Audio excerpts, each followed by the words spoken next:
Mom, please call me. Don't tap me. You've been coughing.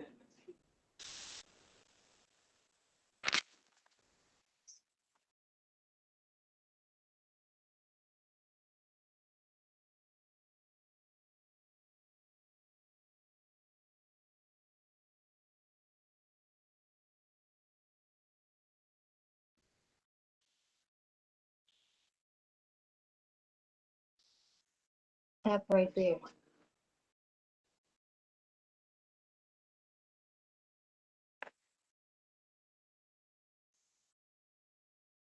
Now tap the audio.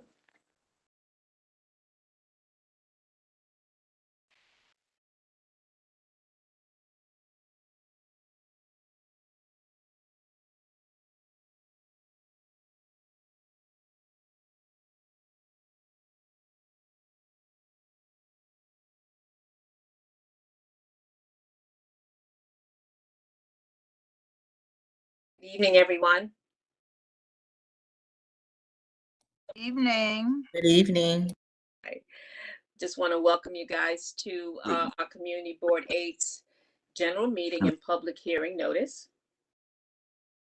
Thank you for being with us. My name is Irsa Weatherspoon, the chair. And we're just going to give a couple minutes for a few more folks to join in.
That was just a test.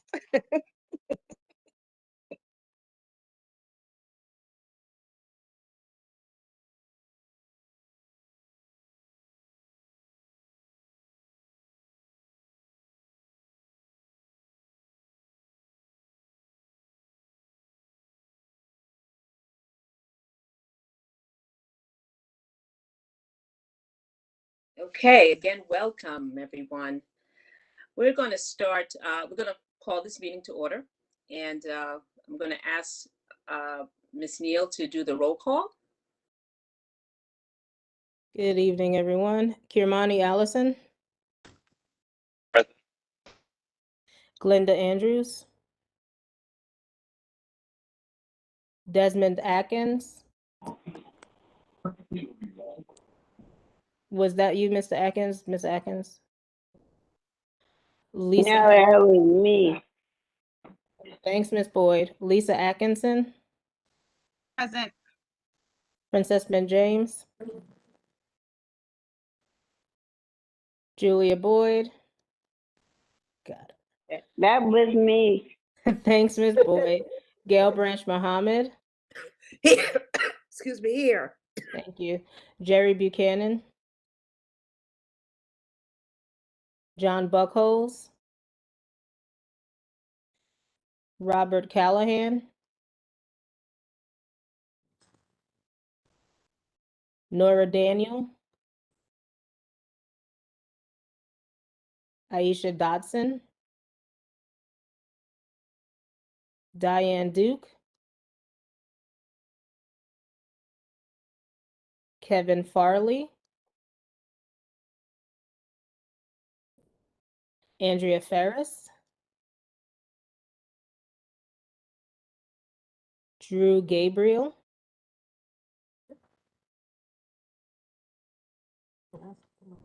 Tamika Gibbs. Present. Thank you. Najani Granville. Present. Thank you. Igenie Harris Blinman. Present. Thank you. Marva Henry. Present. Thank you. Zerjima Jordan. Present. Thank you. Francis Langley. Here. Thank you. Sarah Lazar. Here. Thank you. Murray Lemaine. Elaine Mahoney. Kwasi Mensah. Calvis Mickelsteins. Alicia Nocenzo.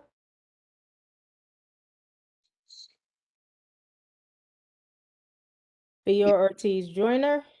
Present. Thank you. Rob Puka. Yaya Raji. It's here. Thank you. Celine Rosado. Present. Thank you. Adam Sachs. Brian Saunders. Present. Thank you. Audrey Tate Hall. Present. Thank you. Mark Thurton. Here. Thank you. Greg Todd. Ethel Tyus. Eves Villas. Kimberly Watson. Irsa Weatherspoon. Present. Thank you. Sharon Wedderburn. Here. Thank you. Robert Witherwax. Here. Thank you. Deborah Young. Here. Thank you. Vilma Zuniga. Present. Thank you. We are 3 members shy of a quorum presently. Mensa's here. Wasi Mensa's here. Okay, so I heard Quasi and someone else. here. Who is here? You said Drew? Yep, True's here. Thank you. So we have our quorum. Thank you so much. Thanks, Ms. Neal. Ben James is here. Good evening. Good evening. We got you, Princess. Okay, I'd like to move on and ask for a motion to accept the minutes. Motion to accept the minutes. I'll second. Okay. Yeah. Second by Sarah Lazar. Okay.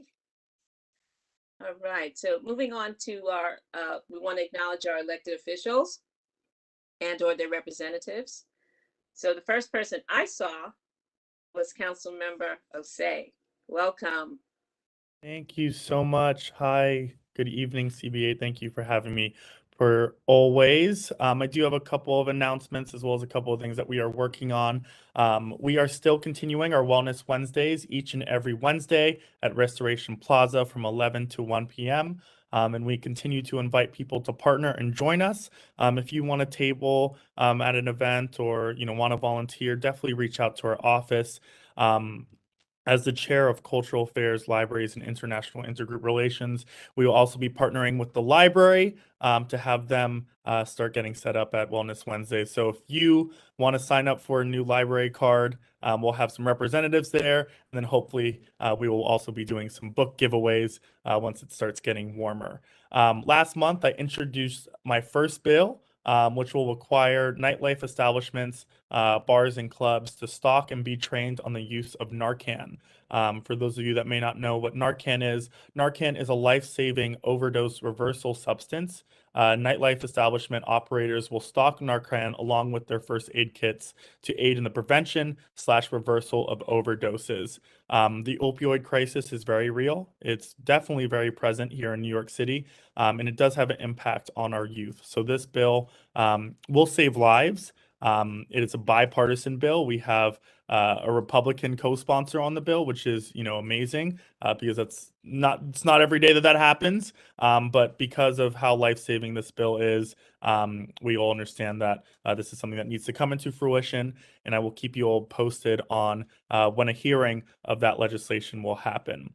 I also want to announce that and acknowledge that over the past 10 weeks that I've been in office, over 95% of the constituent concerns that we've been receiving have been pertaining to housing, whether it is negligent landlords, whether it is predatory real estate agents involved in deed theft. This is an extremely prevalent issue here in the 36th District. I know that's not news to all of you. And because of that concern, we will start hosting a housing attorney in our office weekly beginning in April, and info will be disseminated soon. So we'll be partnering with attorneys from CUNY, as well as Churches United for Fair Housing, so that you could come into our office and speak to a specialist, because I'm not a specialist on all housing needs, but you'll definitely have someone that is a pro to help you with many of your issues. So please come into our office and reach out if you have any more questions on that.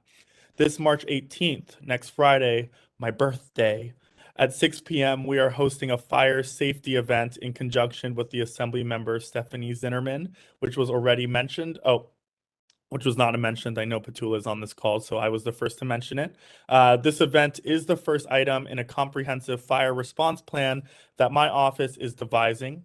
This plan will include synthesizing the fire investigation reports and correlating with other data across the city, which we are using as a base for legislation and policy changes. In the immediacy, we are hosting a series of fire safety and prevention workshops. Again, the in-person will be with the Assembly member, and then a virtual session in April. These workshops are something we will continue to do and ramp up before and during fire season. I also do want to announce that tax season is here, everyone's favorite time of the year, right? I didn't think so. On March 28th, we are hosting a virtual tax workshop. This will be held 3 weeks before the tax deadline to stimulate people who may need an extra nudge to complete their taxes and provide information on how changes to tax law and processes will affect working people and parents who may have received the advanced tax credit. This is a partnership with the Department of Consumer and Worker Protections, and we encourage everyone to attend. In partnership with the Department of Health and Mental Hygiene, our office is hosting a series of virtual Rat Academy workshops geared towards residents and business owners. As it starts getting warmer, our furry friends, if we even want to call them friends, love to come out and play. And we want to host some training sessions to show you all how we could be better neighbors and reduce the rodent population within CB8 and District 36 as a whole. So the first date for this event will be on March 29th. Please reach out to our office if you have any questions, comments, and concerns. And those are all the updates from me. Again, we are located at 1360 Fulton Street. I love walk-ins. Please come in and say hi. If you have any issues, someone from our team, or maybe if I'm available, will be able to help you with your constituent concerns. Thank you so much for having me this evening, and I hope to hear or see from many of you very soon.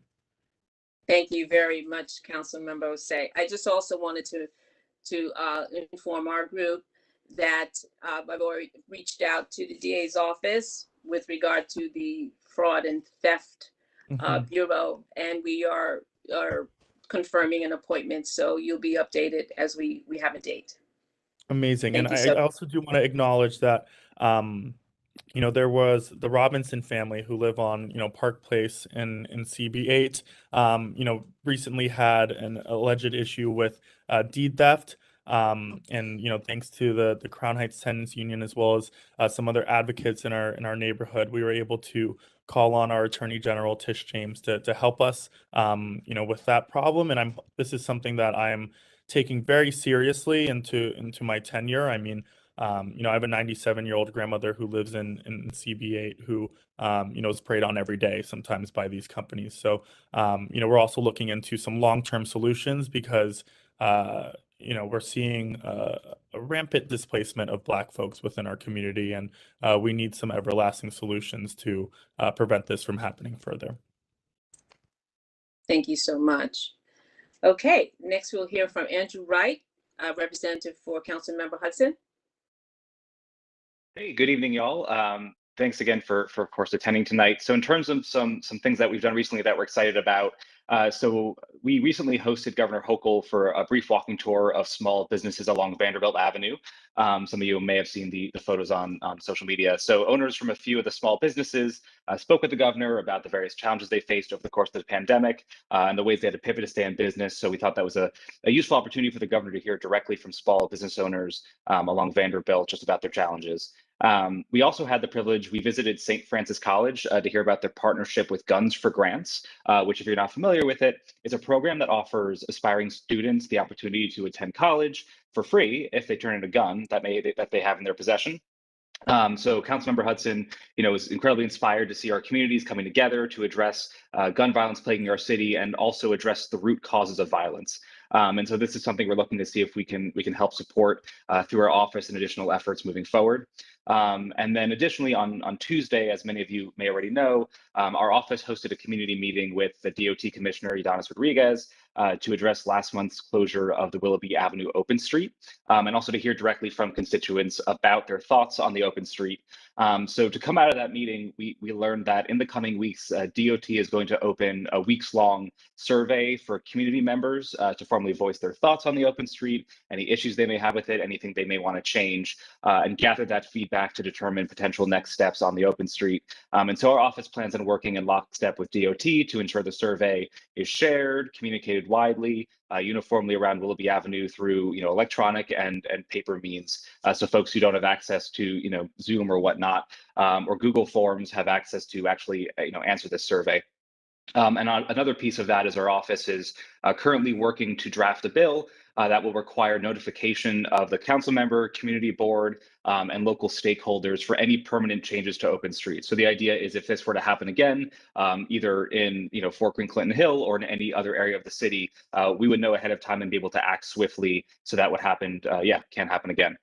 And then so two quick things moving forward. So our office is actually, we have about 50 trash cans we need to put throughout the district, and we're asking folks where they should be. So I'll put a link, well, our office has shared a link. Make sure if you want to reach out to me later, I can give that to you. But basically any high traffic commercial corridors in the district that you think could use a trash can, let us know. We want to put one there. We're collecting responses until Friday. So please make sure to email us with your ideas. And then lastly, on March 22nd at 7 p.m., which is a Tuesday, we're hosting an info session on dog runs. We've had a lot of interest in our community about either starting new dog runs, how a dog run's created, et cetera. And so we're having an info session with CB2 and Parks to essentially tell folks what's required, what a friends group is, and all that fun stuff to make sure we get the information out there as expeditiously as possible. And if y'all need anything ever, our doors are always open. You can reach out to me directly. My email address is anwright, WRIGHT, @council.nyc.gov. And if you missed that, you can go on the council website and it's there. But happy to talk about anything, policy, constituent concerns, you name it, that's what we're here for. Thanks again.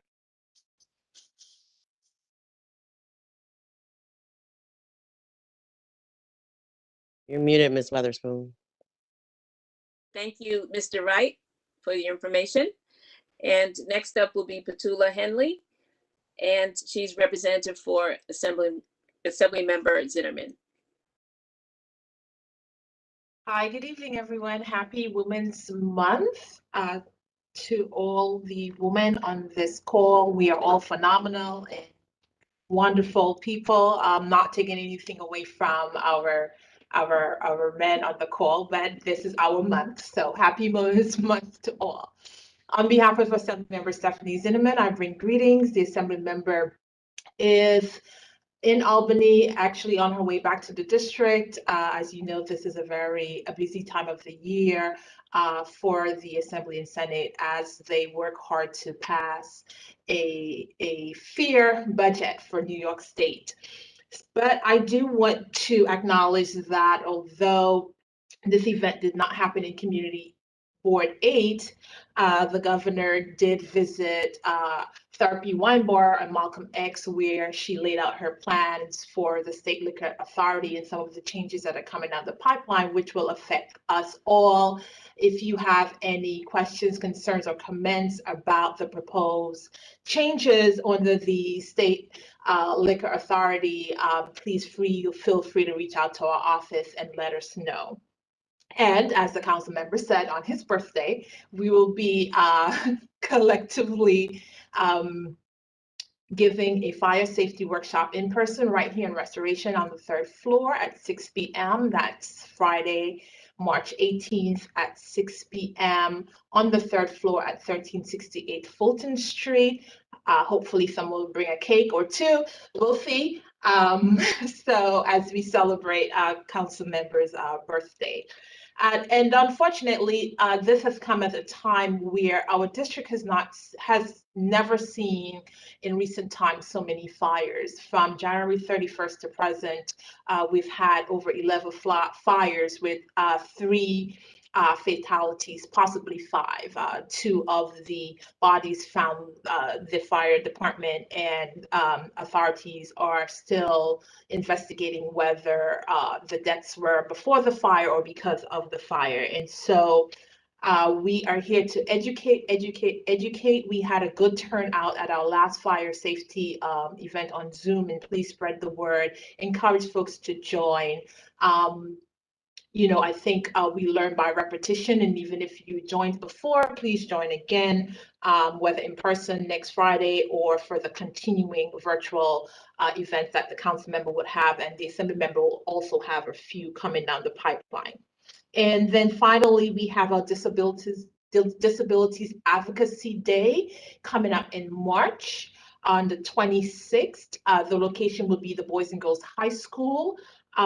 This event will take place at 11 a.m. on that Saturday, where we encourage all of our disabled people who are living with disabilities and friends and families of those who live with disabilities as we dissect some of the needs and issues along transportation, workforce, IEPs for our K through 12 students, and of course, let's not forget people living with invisible disabilities. And so as that flyer comes together, I will share it with Community Board 8 so that you can all have it and share it with family and friends who would like to help us lift up the voice and advocate for our disabled constituents.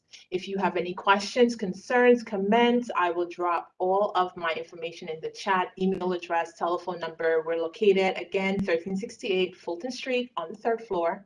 Thank you so much for giving me the time to present. Thank you, Ms. Hanley. You can actually drop your information in the Q&A. Thank you.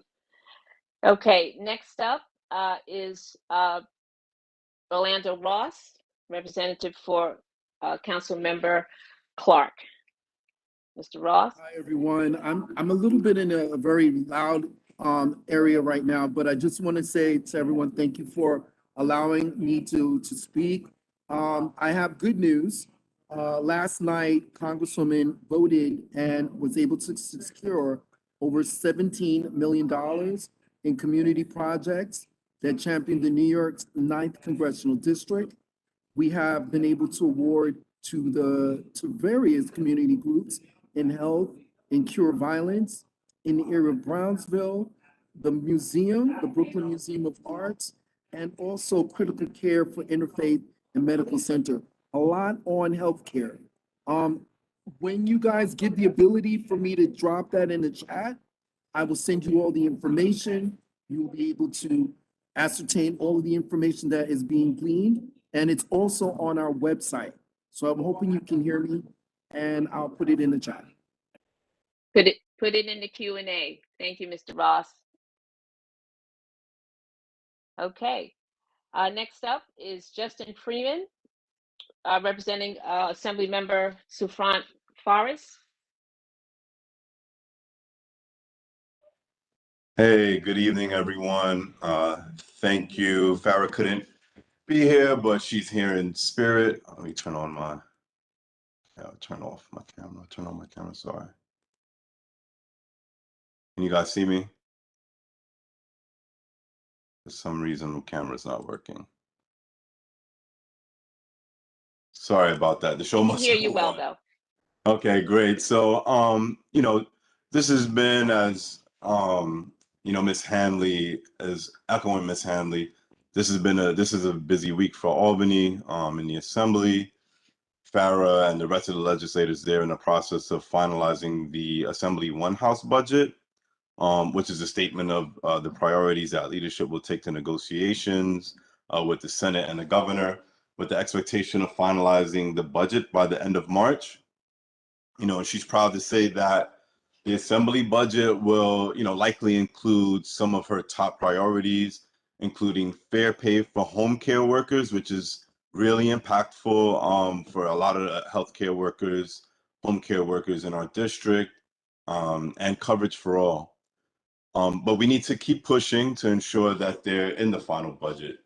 So she'd like to, you know, thank everyone that's contacted our office about the budget process. So a few updates from the district. On March 19th, we'll be having a canvas. We're doing an outreach canvas. We've been doing this since the beginning of, since Farah's been in office. And what we've been doing with these canvases is reaching out to people, trying to see who needs help. We build out a team of volunteers to do the door knocking, and then a team of volunteers on the other end to work on the constituent cases. And this has been really impactful. We've been able to find out, like what Chi Osei was saying, Councilmember Osei was saying that, you know, housing is one of the biggest issues, obviously, that people have. We've been able to connect people to HPD, you know, get repairs done through their landlords, build tenant, assist with the building of tenant associations, and so on, building collective power in our district. Another update, we're partnering with Grow Brooklyn. It's tax season to offer a free tax prep to book, so you can book your appointment by calling 347-682-5606 or visit the website growbrooklyn.org/appointments/. We also have this information in our newsletter. If you'd like to find out more about the canvas, to find out more about the tax prep, and also about fair pay for home care and coverage for all, you can email me at justin@farahforassembly.com. That's justin@farahforassembly.com. I'll put it in the Q&A, I guess. Yes. Thank you so much. Have a Thank great you for evening. coming. You too, Mr. Freeman. Okay, next up, we have Malcolm McDonald from the mayor's office. Mr. McDonald? Mr. McDaniel?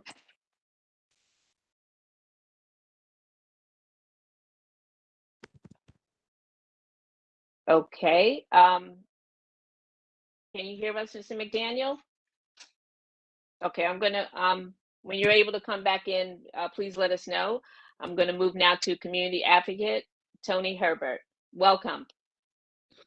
I thank you for the opportunity, but actually I was going to be introduced by Malcolm as the new Brooklyn North Borough Director for the Office of the Mayor, Community Affairs Unit.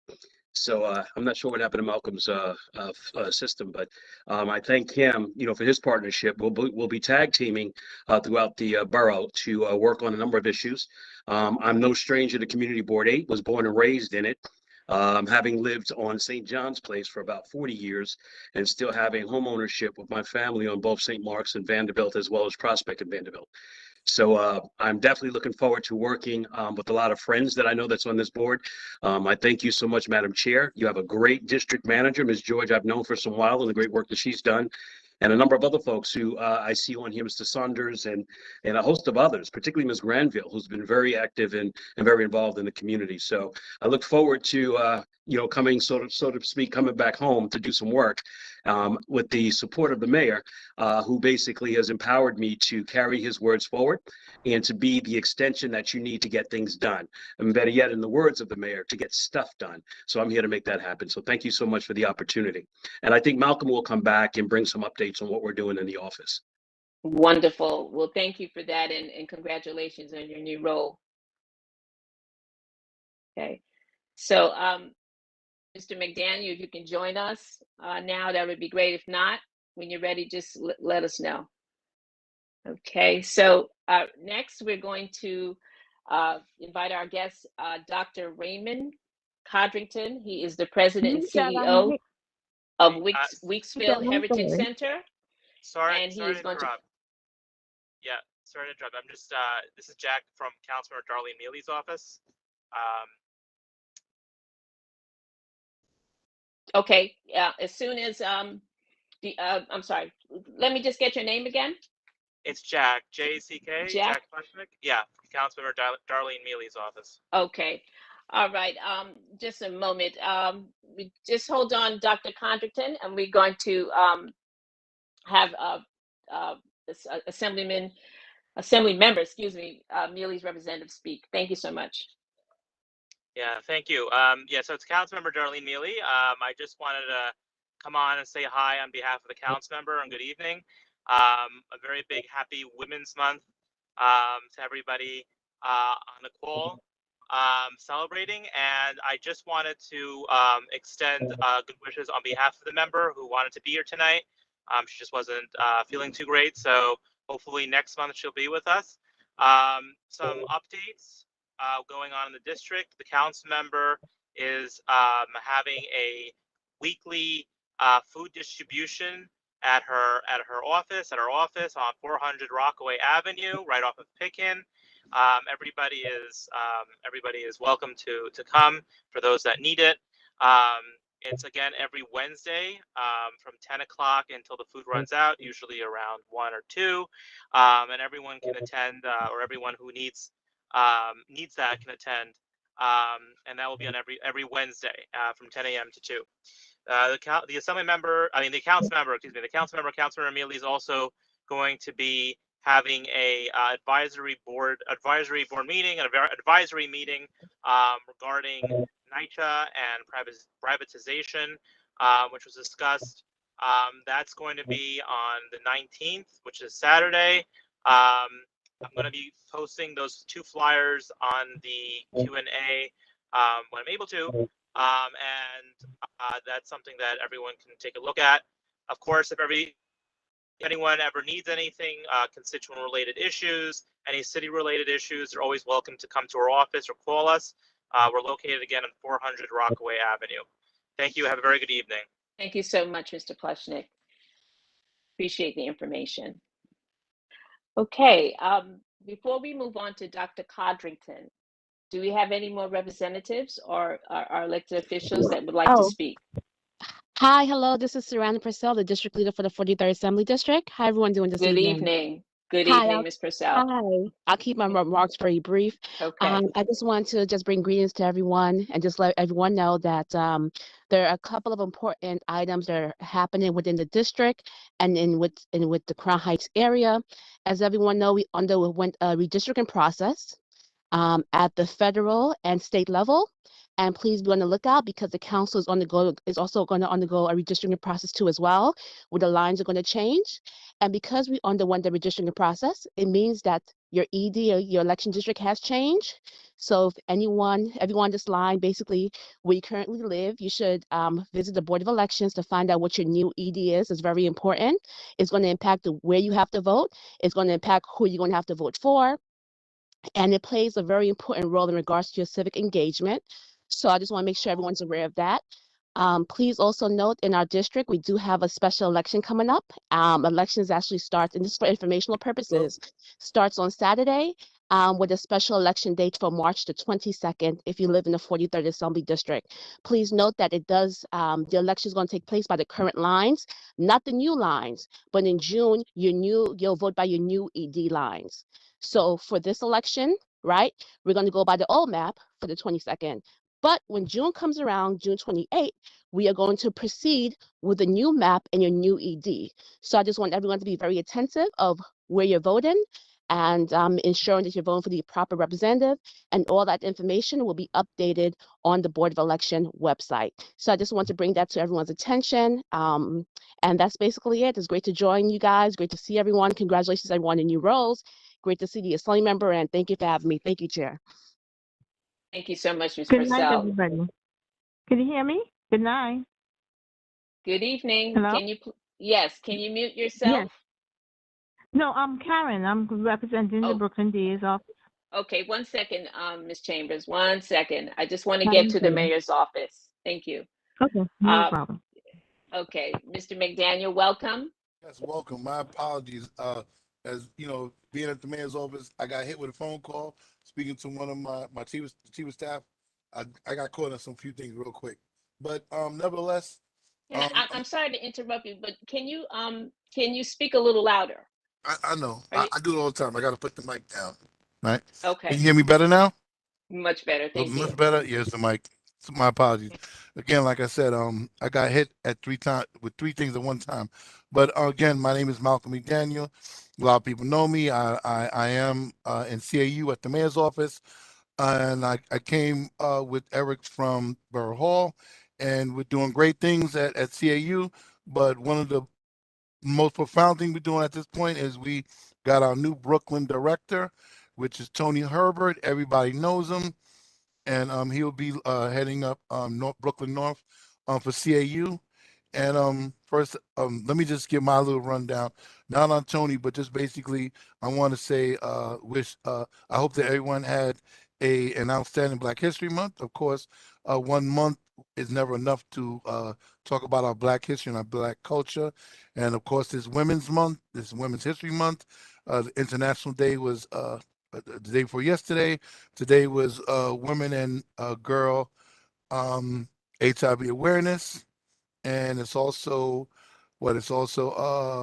St. Patrick's Day coming up, and just a whole lot of other things that are going on. Just here, just let you know that also the mayor, if anybody wants to reach out to the mayor to attend an event, it's invite the mayor at cityhall.nyc.gov. I'm gonna put everything in the chat if it's open to do so.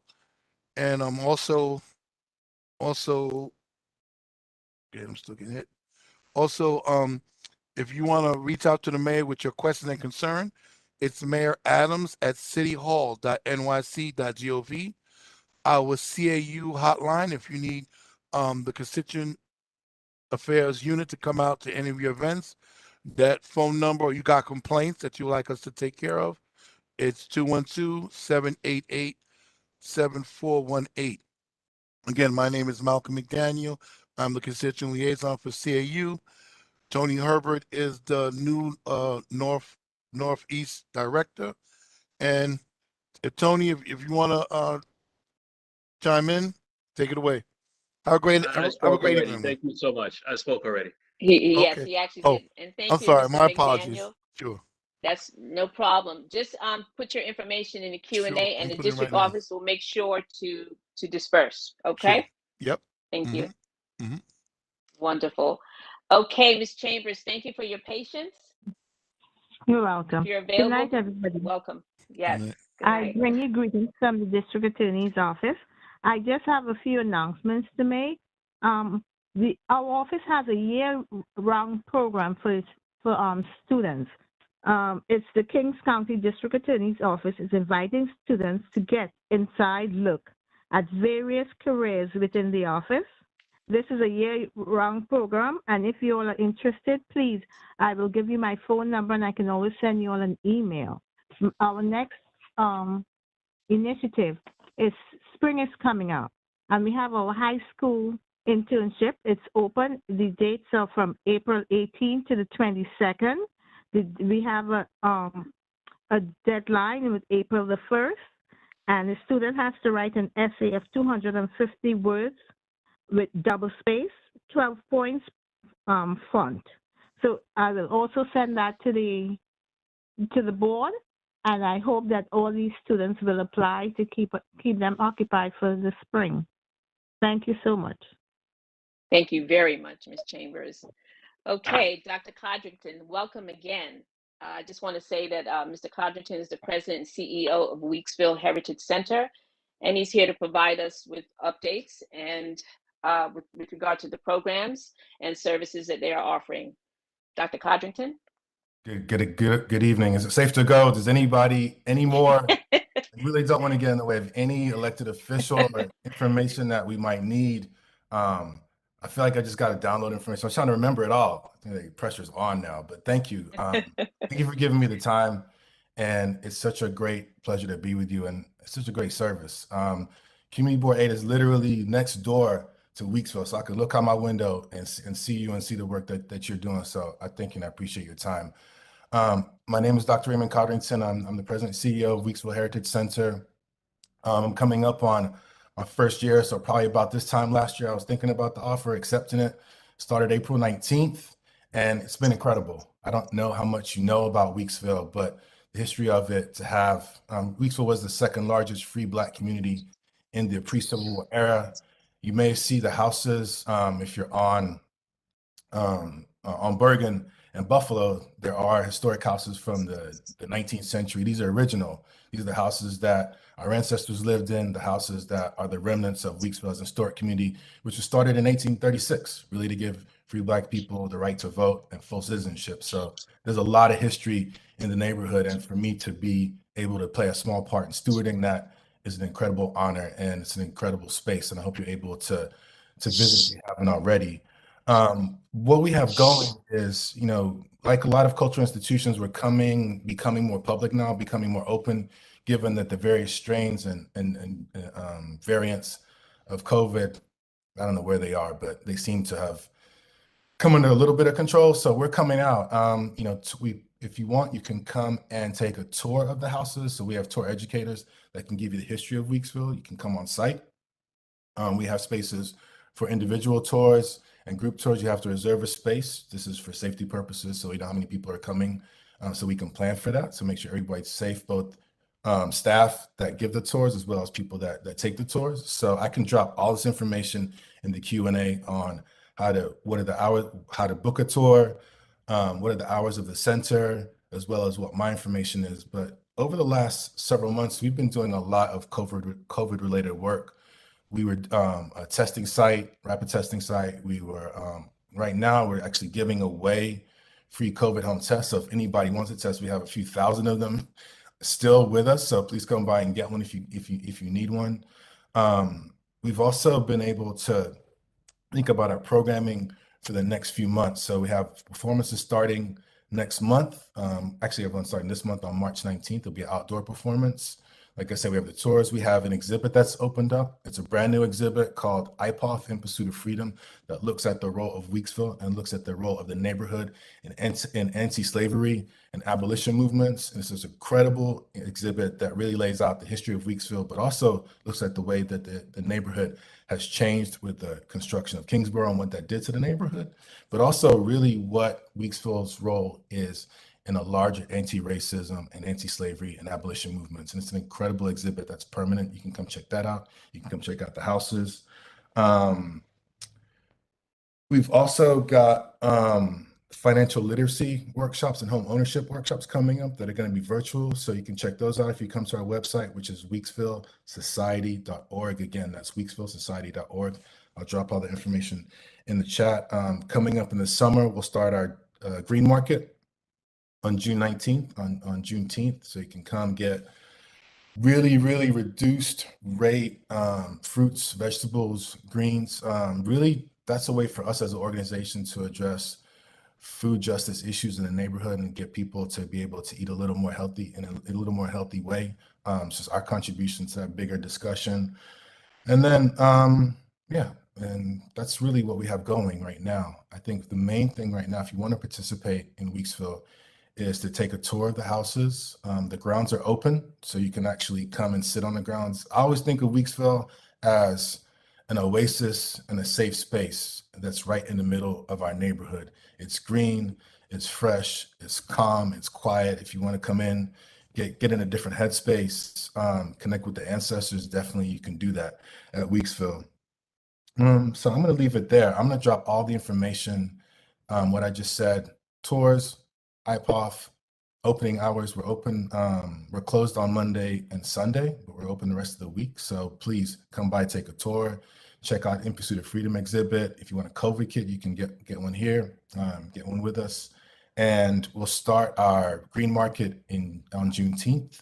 And in between now and Juneteenth, please look out for performances, primarily outdoors, music and dance performances. And you can see that on our website, weeksvillesociety.org. So yeah, I hope everybody comes.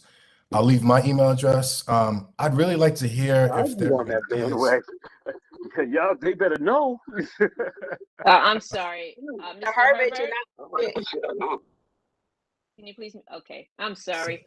No problem. So I would like to know if there are ideas that you have around programming that you'd like to see. We're always interested in hearing what our neighbors, what our community members are interested in seeing at Weeksville. We want to be a resource for you. We want to have programming and programs that reflect your interests. And we want you to see yourself in what we do in terms of our public programs. So please, I'll leave my address, my email address in the Q&A. Let me know. I'd be very interested in either what you think should be going on at Weeksville, what your experience has been with Weeksville. I'd like to dialogue with you. So please, I'd like to open that channel. Please get in touch. And on that note, I will pass the mic. So I thank everybody for your time and looking forward to a good meeting. Thank you. Thank you so much. Is this your first time visiting us? I'll be honest, I board was meeting? on before, but the roll call was really, really long and I had an event and I had to get off. Okay.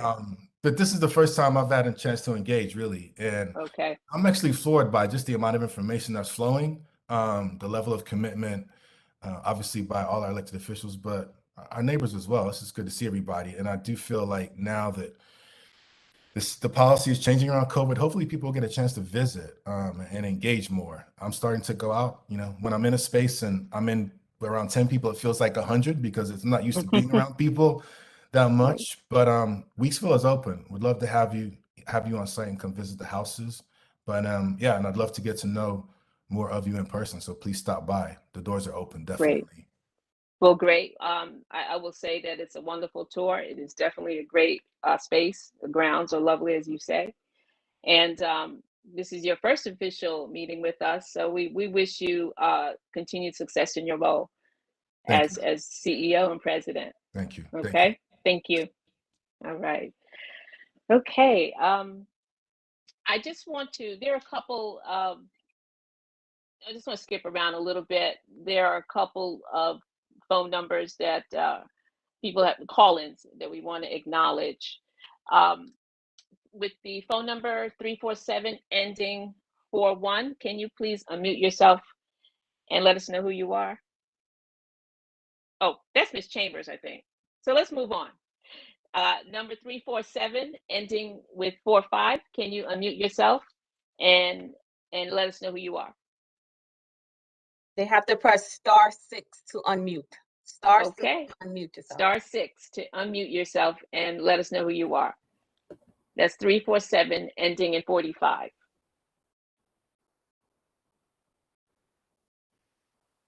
Okay. 718 ending in 30. Can you please *6 and identify yourself?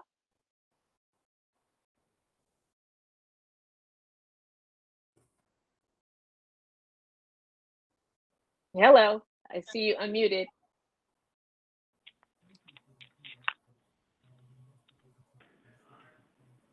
Number ending 30. Can you tell us who you are, please?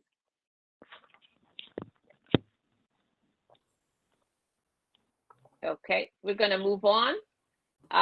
Phone number starting with 901 and ending with 05. Can you *6 to unmute and identify yourself?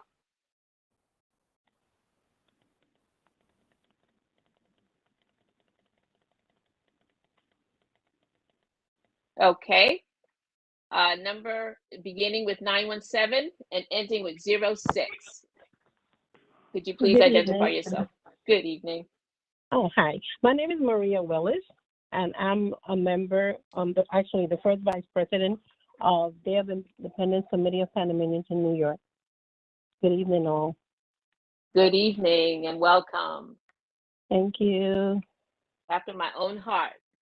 Panamanian. All right. Yes. Okay. All right. Thank you. Welcome. Welcome, Ms. Willis. Thanks. All right. Next number up is starting 917 and ending with 94. Could you please start 6 and identify yourself?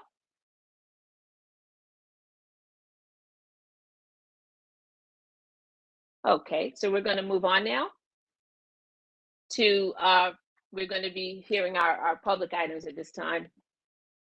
So the public hearing on the agency responses to the capital and expense budget for year 2023. At the October 14, 2021 general meeting, Community Board 8 held a public hearing to accept items for submission in the FYI 2023 capital and expense budget and statement of community district needs. Prior to this hearing, multiple surveys were emailed to the community for input, and the information received was put into the full document submitted to the Department of City Planning. At the October hearing, community residents and members were able to identify key needs for a prioritization in the document, as well as add additional requests. The document contains the top 11 capital requests and the top 27 expense items, along with agency responses. The hearing this evening is to review the agency responses to the needs and requests submitted and give it an opportunity for the community to comment on the agency responses only. If you've submitted a request and do not see in the document, it is likely due to the fact that it is not a fundable budget request at this time, but please be assured that it made into our statement of community district needs, which is currently available for public review on the Department of City Planning's website in the community portal. Okay, so I'm going to ask Ms. Granville to start it off, please. Thank you. Evening, can you hear me? Yes. Okay, priority number 1, the request is expand loan programs to rehabilitate multiple dwelling buildings. The explanation is many small-scale landlords desire to maintain and upgrade their apartments, but cannot afford to do so without raising rents. Loan programs to help them with rehabilitation projects are necessary to ensure that these landlords and property owners do not have liens levied against their properties because of code enforcement violations. Current resources allocations by the agency have proven to be too scarce at this time.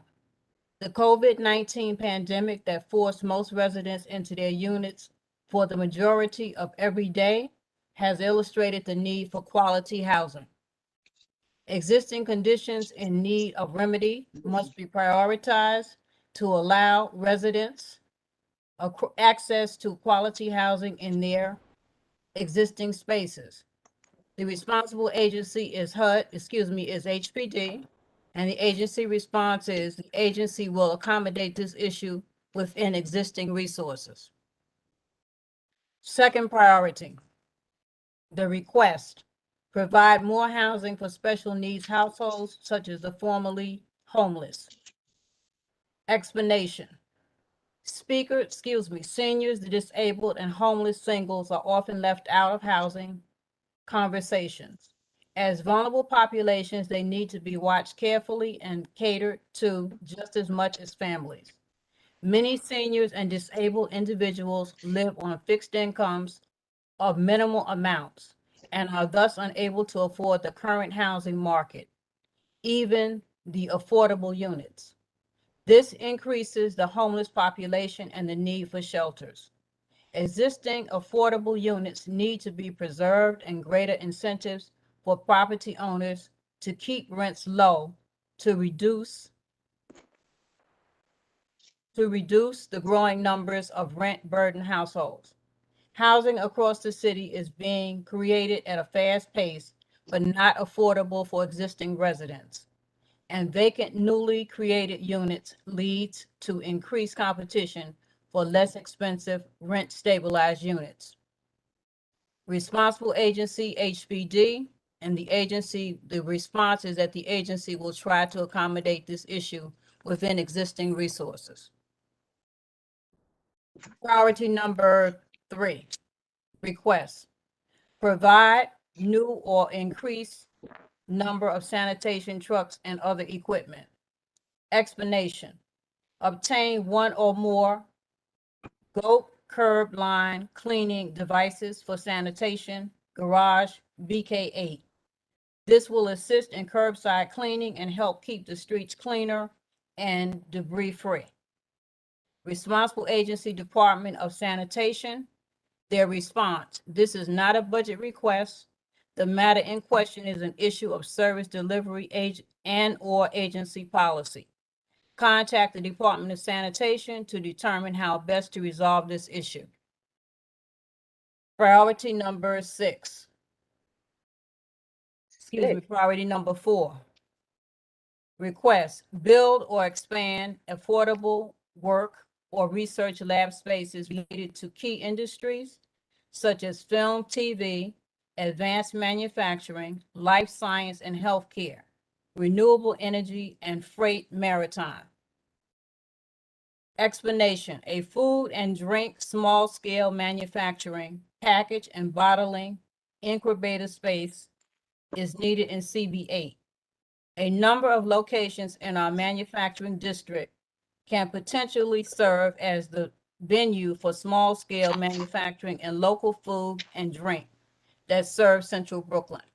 The industry in New York City is booming, and additional spaces outside of the glutted Brooklyn Navy Yard, Industry City, and Sunset Park and Red Hook are needed. Responsible agency is Economic Development Corporation. Their response, further study by the agency of this request is needed. Item number 5, capital item number 5. Request, provide new or upgrade existing sanitation garages or other sanitation infrastructure. Explanation, create capacity and local community scale compost sites and food scrap drop-offs. We are requesting the following. Number 1, that a community composting and education site be created in our community. That 5 new FSDO sites be created. Number 2, that community composting and FSDO sites are equitably distributed and fully accessible in our community. Responsible agency, Department of Sanitation. Their response, the Department of Sanitation is in the process of evaluating the need and feasibility of this request.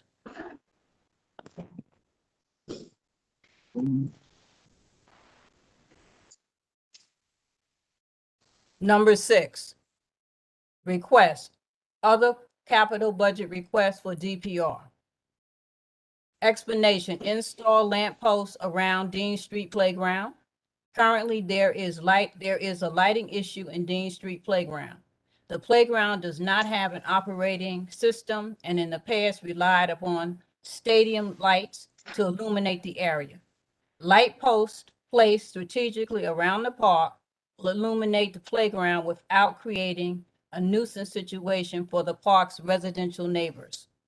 The COVID-19 pandemic has forced residents outdoors for safe recreation and socializing. As there are still capacity limitations, it is imperative that a system be in place to allow residents to stagger their interactions. During short daylight months, additional light is needed for the safety of these small groups. Responsible agency is the Department of Parks and Recreation. Their response, funds are insufficient for this project. We recommend this project be brought to the attention of your elected officials. i.e. borough president and or city council member. Item number 7, capital request. Provide a new or expanded park or amenity, i.e. playground, outdoor athletic field. Explanation. Create a dog park run in District 8. As more and more people become pet owners, they need a place to take their dogs for socializing and activity. We encourage the creation of a dog park/run in one or more locations in District 8 to accommodate this growing need. Responsible agency, Department of Parks and Recreation. Their response: funds are insufficient for this project. We recommend this project be brought to the attention of your elected officials, i.e. borough president and or city council member.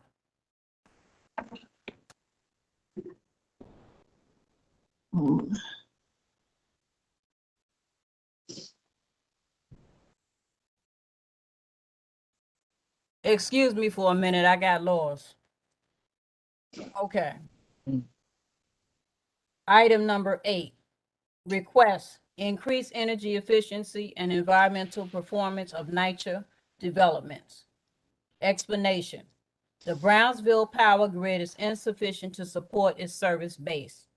Con Ed has identified that Nycha developments place most of the strain on the grid. An audit of energy efficiency and environmental performance should be conducted to ensure that Nycha developments are running efficiently and using as little energy as possible to function effectively. The use of energy efficient bulbs in all units and common areas and installation of solar panels on Nycha buildings will aid tremendously in this effort and also reduce the electricity bill owed to Con Edison. Responsible agency, Housing Authority. Their response: further study by the agency of this request is needed. Capital item number 9, request add NYPD parking facilities. Explanation. With the construction of Pacific Park around the 78th precinct, there is a dearth of parking spaces available for officers of the precinct. The 77th precinct also lacks adequate parking spaces, and the result is officers angle parking on the sidewalk in front of private homes, double parking on residential streets, or disobeying alternate side parking rules. We urge the officers of the 78th precinct to utilize the parking spaces that have been set aside for their use in the Pacific Park project at 535 Carlton Avenue to dispel the negative impact their actions have on the community. The responsible agency is a police department. Their response: they will formally request OMB to allow the Department of Citywide Administrative Services to conduct a survey of available properties. Capital item number 7, request repair or upgrade subway stations or other transit infrastructure. Explanation. The Franklin Avenue shuttle line is in dire need of repainting. Efforts should be made to ensure that the shuttle line is held to the same quality standards as other major transit stations. Responsible agency is the Transit Authority. The response: for information regarding the status of this request, contact the Transit Authority directly at telephone number 646-252-2660. Priority number 6. Request other capital budget requests for DPR. Explanation. Install lamp posts around Dean Street Playground. Currently, there is a lighting issue in Dean Street Playground. Excuse me, I think I read this already. Okay. No. Did I? No, you didn't. Okay. Yes, you did. Yes, you did. I have notes. You did. I thought I did. Okay. You're on number 11. Number 11. Okay, hold on. Thank you. Okay. Capital item 11. Thank you so much for watching out for me. Request Other capital budget requests for DPR. Install lights through the pathways and playground at Broward Park. Currently, there are many areas that are completely dark and encourages dangerous activity. Responsible agency, Department of Parks and Recreation. Their response: funds are insufficient for this project. We recommend this project be brought to the attention of your elected officials, i.e. the borough president and/or city council member. The next item is a capital item and it has CS here, which is for continued support. The request: provide a new or expand an existing middle intermediate school. Explanation: we thank the DOE, Department of Education, and SCA, School Construction Authority, to agree to create a designated District 13 middle school in the B15 building of the Atlantic Yards / Pacific Park development. We look forward to the school's design and completion and the great impact it will have on the parents of middle school students in Prospect Heights. Responsible agency is Department of Education, and their agency response is that the request has already been funded. Thank you for your patience. Thank you very much, Ms. Granville. Ms. Mohammed? Yes, good evening. I've been asked to read the expense budget and priority and request for 2023. The first priority is, the request is other zoning and land use requests. Explanation: we encourage DCP to examine public realm improvements for projects within the manufacturing district bounded by Grand and Franklin Avenues between Atlantic and Bergen Street.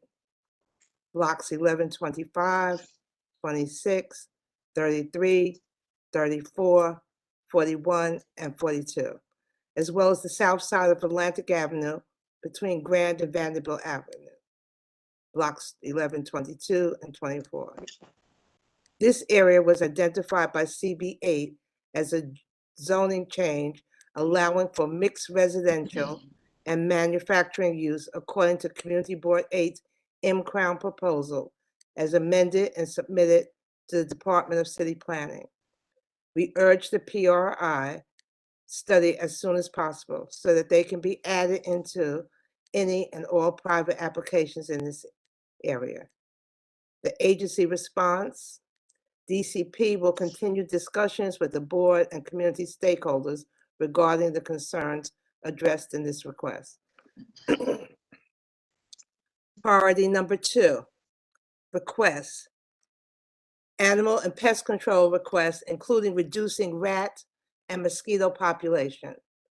The explanation: Community Board 8 residents have expressed dissatisfaction with the Department DOHMH's response to the rodent epidemic in the neighborhood and citywide. The large number of development, renovation, and enlargement projects in the district and citywide have disrupted rodent burrows to the point where rodents are visible during daylight hours. Residents and CB8 staff and members overwhelmingly support DOHMH implementing a policy change mandating that developers bait more than just the perimeter of their projects and instead bait a wider berth, as well as the city enforcing harsh penalties on properties that do not perform abatement to allow the city the opportunity to focus on other health-related issues and needs. Agency response: the agency will accommodate this issue within existing resources. Priority number 3. Requests: provide, expand, or enhance rental assistance programs, vouchers for permanent housing. The explanation: the COVID-19 pandemic has illustrated the substantial rent burden that residents citywide and especially in District 8 face. We applaud the efforts of city and state officials for allocating funds to help residents pay rental arrears during the pandemic. Unfortunately, more funds are needed as the crisis is not over, and funds are needed for for a wider array of residents. The definition of rent burden should be expanded beyond the current 30% of gross annual salary so that a greater number of residents can qualify for rental assistance vouchers to help them cover the gap between the affordable and unaffordable to avoid rent burden. The agency response. Homelessness prevention is one of the agency's priorities. Funds have been allocated to the budget for these services. The definition of rent burdens is not in the HRA DSS scope of responsibility. Priority number 4, provide more frequent litter basket collection. The COVID-19 pandemic that has wreaked havoc on the city's budget has led to the increased amount of litter on streets due to overflowing corner baskets. While the start of the fiscal year initially saw a massive reduction in basket collection that has been partially restored, it is still necessary that commercial corridors receive additional corner basket collection. Outdoor activity remains the safest way to socialize and be active, and this increases the number of people on the streets and the amount of litter in baskets. As such, we encourage an increase in corner basket collection, especially among commercial corridors. The agency's response. Although the Department of Sanitation supports this program, due to fiscal constraints, the availability of funds is uncertain. Priority number 5, clean catch basins. Explanation. Climate change has brought much heavier storms, flooding, and even flash flooding to New York City. Recent storms have illustrated the dangers of clogged catch basins. Catch basin cleaning should be increased to eliminate and prevent debris building up, to maximize water drainage from streets during downpours and other rain seasons. Agency response. The agency will accommodate this issue within existing resources. Priority 6, request resources for youth crime prevention programs. Explanation. The COVID-19 pandemic that continues to limit the recreational outlets and activities has illustrated with certainty that kids will engage in illegal activities not out of malice, but rather out of boredom. The Midnight Basketball program implemented in the 90s was effective in reducing youth crime by offering alternative activities and stimulation, thus reducing the need for youth, especially males, to engage in illegal activities out of curiosity. We urge funding for sports programs like this and similar, as well as STEM and other derivatives that youth may be interested in engaging in to promote their social well-being. Agency response. This project was funded in the prior fiscal year and the scope is now underway. Priority 7, increase resources for other crime prevention programs. Explanation. A recent CB8 survey saw respondents overwhelmingly supporting higher visibility of the 77th and 78th precincts. NCO officers as a way of building trust, tightening community police bonds, and ultimately reducing crime. Respondents suggested that NCO officers make it a priority to meet with and get to know community stalwarts, business owners, leaders of house of worship, and even kindly interact with the individuals that gather on corners, by fire hydrants, and in park playgrounds, to reduce the number of quality of life issues developing in the community. Rather than aggressive approach, kind interaction, letting individuals and groups know that their actions are becoming a community nuisance, can go a long way in bridging growing schisms between residents. Responding agency. The NYPD has implemented the NCO program to address community concerns. Commands under the NCO program have had a sizable increase in staffing compared to prior years.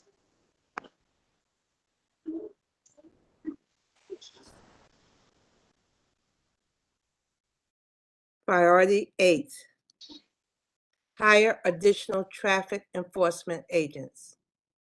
Explanation. A recent survey by CB8 received an overwhelmingly show of resident support for increased enforcement for traffic scofflaws that double park, block bike lanes, and/or park in fire hydrants, as well as vehicle owners that do not move their vehicle during alternate side parking.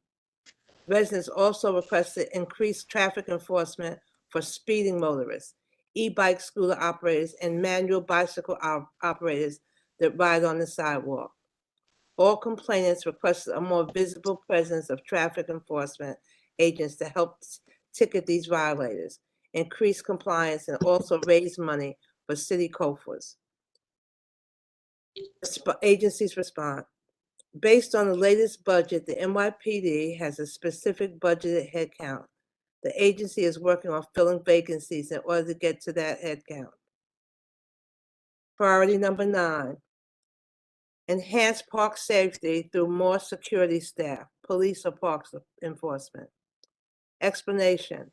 Existing resources are currently not sufficient to accommodate this request, and it is our understanding that funding constraints and budget cuts have further reduced funds available for this specific service. However, the COVID-19 pandemic that sent residents rushing to outdoor spaces makes this much more necessary than ever before.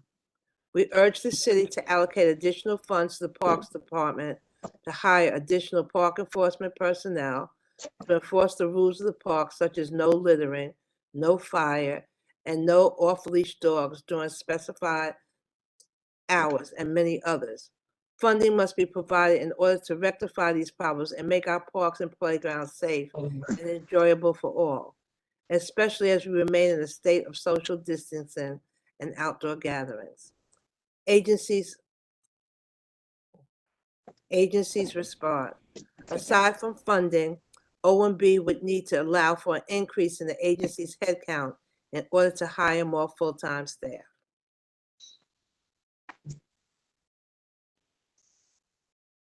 Priority 10,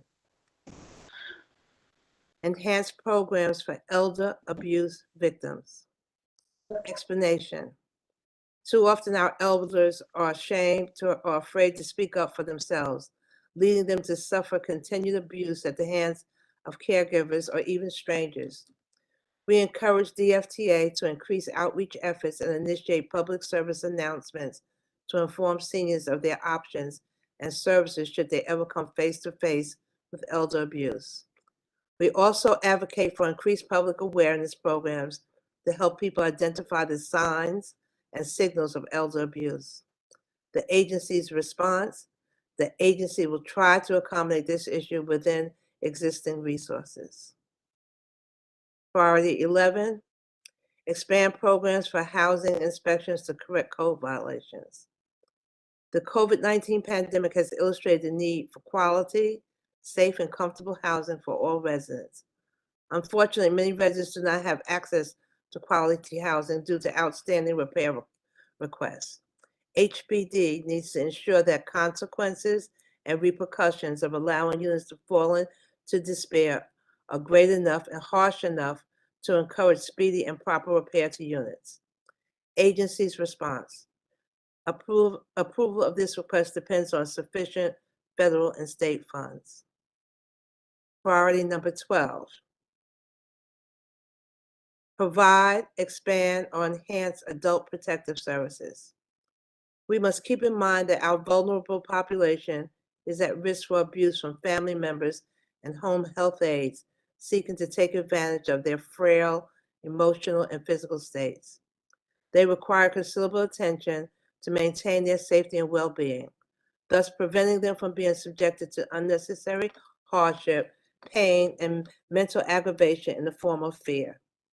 Agency's response. The APS will continue work with clients to ensure that they live safely in the community with the greatest level of independence possible.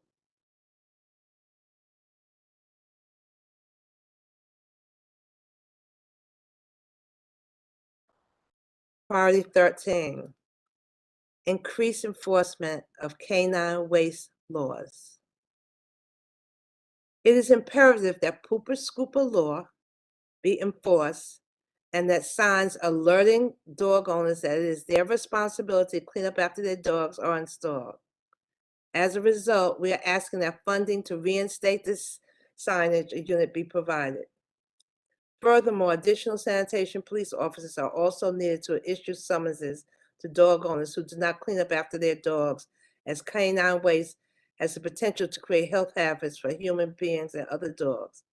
Dog owners must be held responsible for properly caring for their pets.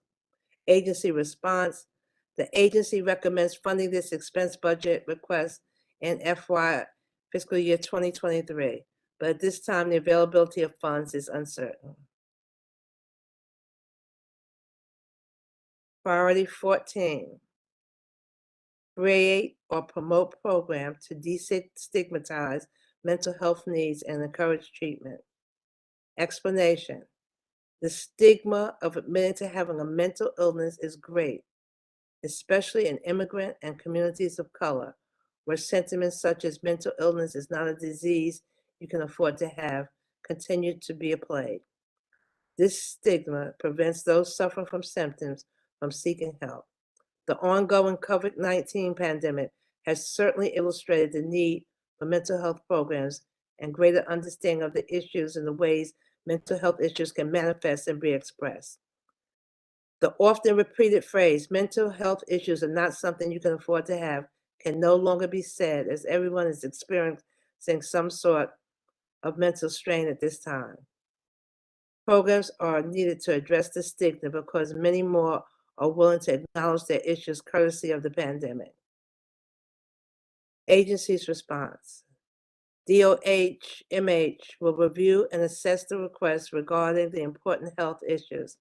However, the implementation for the requested service will be subject to the availability of the department's limited funds.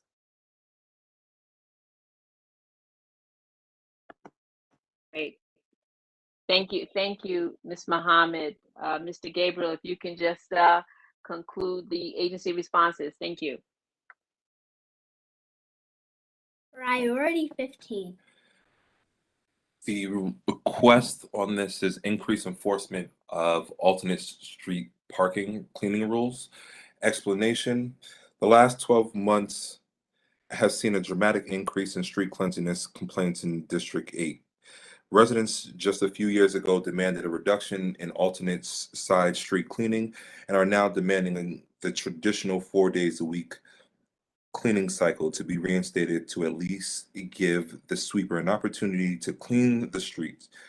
We advocate for strengthening enforcement and the return of section supervisors to ensure that vehicles do not move from broom to ticket. To ensure that vehicles do not move from the broom are ticketed. Responsible agency, Department of Sanitation, agency response. The agency recommends funding this expense budget request in FY 2023, but at this time, the availability of funds is uncertain. Priority 16, request improved trash removal and cleanliness. Explanation: existing resources to accommodate this request are currently not sufficient. Too often we get complaints about trash in neighborhood parks and playgrounds, and these complaints only increased during the COVID-19 pandemic. That sent residents rushing to their neighborhood parks and playgrounds for recreational and socialization socialization. We urge the Parks Department to increase efforts to keep our parks and playgrounds litter-free. While we understand that Parks Department is suffering severe budget cuts, we encourage resources to be increased for this endeavor. Of course, this request does not absolve those that utilize our parks and playgrounds from doing their part to keep the parks clean, as well as additional PPEP officers should be deployed for ticketing offenders. Responsible agency, Department of Parks and Recreation. Agency response. Aside from funding, OMB would need to allow for an increase in the agency's headcount in order to hire more full-time staff.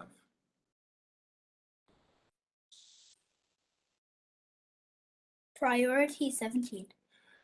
Request, provide, expand, or enhance educational programs for adults.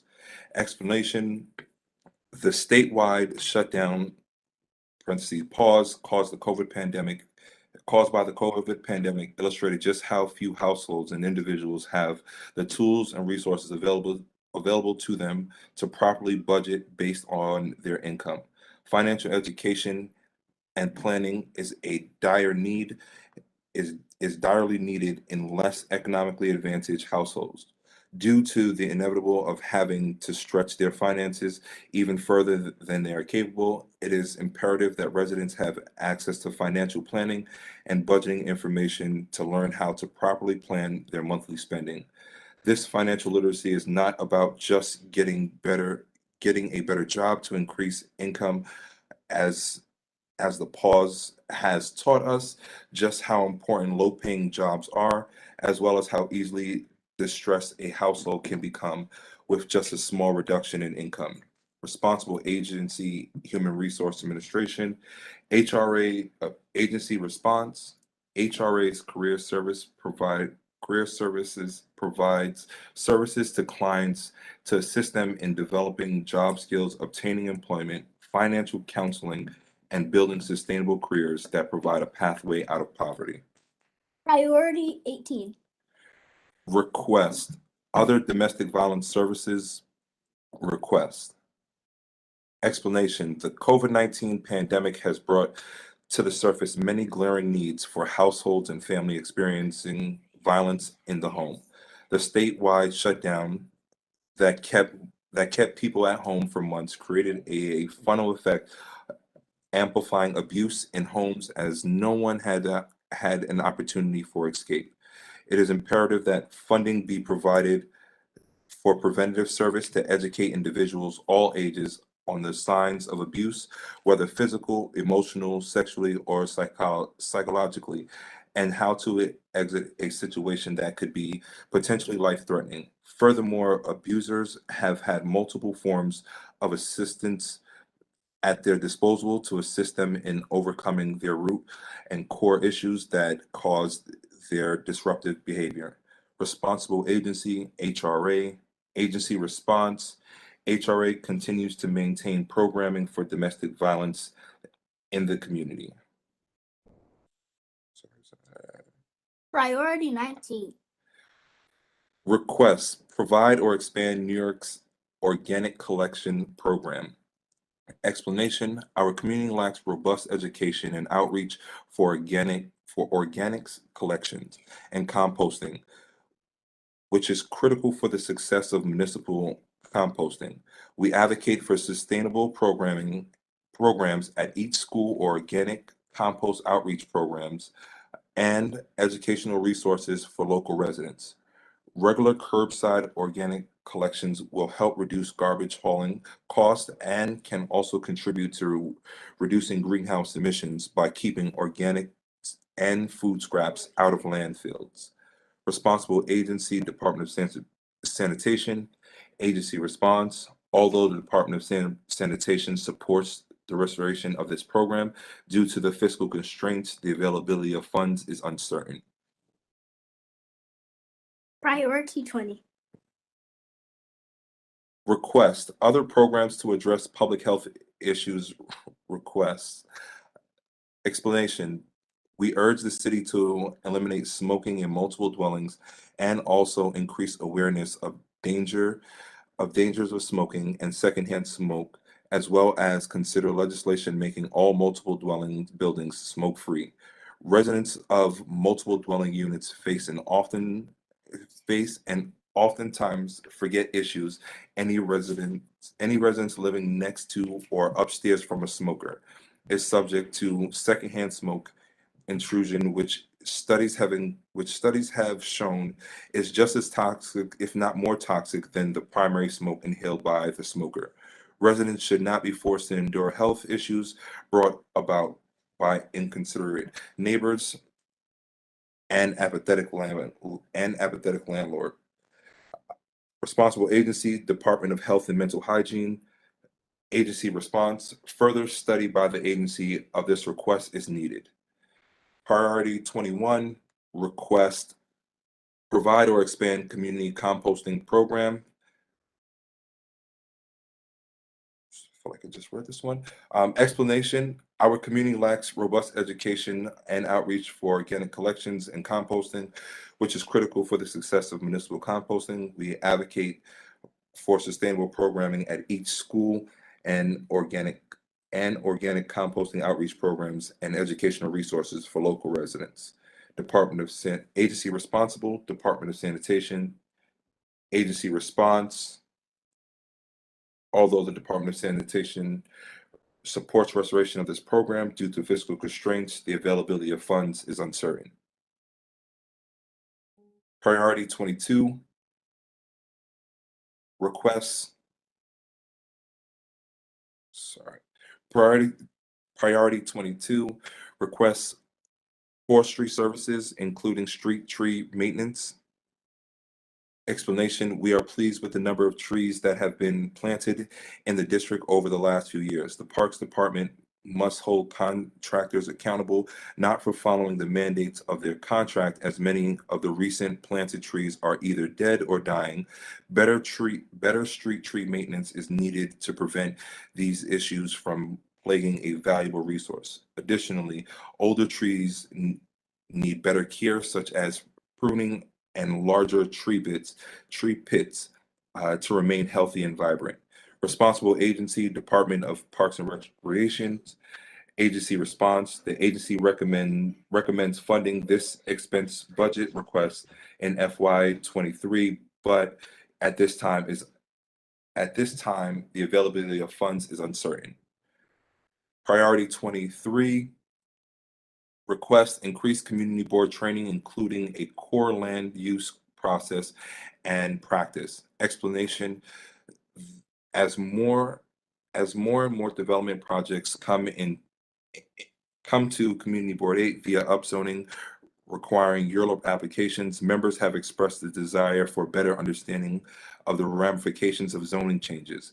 Adequate training to consider the envelope rather than just the building put in front of them. That invariably changes over time, that is necessary so that the board can accurately review zoning changes. Responsible agency, Department of City Planning. Agency response, DCP supports this project and planning is underway. Priority 24, request improve public housing maintenance and cleanliness. Explanation, all Nycha developments should be equipped with containers for garbage storage, since maintenance staff currently places garbage curbside multiple times per day. This leads to curbs of Nycha's developments always having garbage outside, which is unsightly and unsanitary and contributes to the growing vermin, rats and roaches epidemic in the district. Containerized collections will provide a place to house garbage until pickup. Responsible agency, Housing Authority. Agency response, in order to fund this initiative, contact local elected officials for appropriations. Priority 25, request a new bus service or select bus service. Explanation, reinstate the B71 bus line. This line was an integral part of accessing the cultural icons of Brooklyn's Museum of Arts, Brooklyn Botanical Gardens, Grand Army Plaza, and Prospect Park. Responsible agency, Transit Authority. Agency response, for information regarding the status of this request, contact the Transit Authority directly at telephone number 646-252-2660. Priority 26, request expand access to public health insurance such as Medicaid. Explanation, in the wake of COVID-19 and the long-term effects of this disease still unknown, more than ever, individuals in need of health care must have a viable option. Decreasing eligibility requirements to receive Medicaid or even having a payment system to make more people Medicaid eligible would help bridge the gap between those with quality health insurance and those without. Cost of private markets are increasing drastically due to cuts in the federal subsidies, and fewer people are able to afford private insurance. Having Medicaid as an option would also allow access to preventative care many people need to prevent illness. Responsible agency, Human Resource Administration, agency response. Medicaid is a federal and New York State entitlement program. Policy decisions and eligibility standards are entirely the responsibility of the New York State Department of Health in conjunction with the federal government. Priority 27, request expand bus service frequency or hours of operation. A recent survey by Community Board 8 indicates that while some residents are satisfied with the subway service, all that rides buses with the District 8 corridor are disappointed with the service, with issues ranging from bunching, long waits, too many express limited buses not enough locals, and also the general slowness of the bus along their route due to double parked cars and delivery trucks blocking the roadways. It is imperative that additional frequency be added to the B46 and B44 local buses, as well as general additional frequency for the B45, B65, and the B69, as well as three buses service numerous schools and transfer portals. Responsible agency, Transit Authority. Agency response. For more information regarding the status of this request, contact Transit Authority directly at telephone number 646-252-2660. Okay, Mr. Gabriel, I would be remiss to not mention your lovely assistant. I would like to thank you all for reading the agency responses. If you have a comment at this time on the agency responses, please make sure to include whether it is a capital or expense item and include the priority number. Your testimony should be specific as to what you do or do not agree with pertaining to the agency response. Do we have any comments at this time? Madam Chair, this is Ethel Tyus. I have no. Hello. I have no comments. I think the requests that we have made to our city agency services are all valid, and I move that we support them all. Okay, I just wanted to mention also, though, if we have any comments that you think of between now and the early morning, please forward them to the district office by noon tomorrow. And again, please make sure that you identify whether it's a capital or expense item and include the priority number. Brian Saunders is actually going to do the motion, so he has very specific words. Okay, Ms. Tyus? Thank you. Wait, before Brian, this is Michelle George. How you doing? So before Brian makes a motion, so these are the priorities that we submitted. The agencies are now responding. We need to send a letter with comments to the agency responses, not to what we submitted, but to the agency responses. So I'm sure everybody can't be 100% happy with every agency response to our budget request.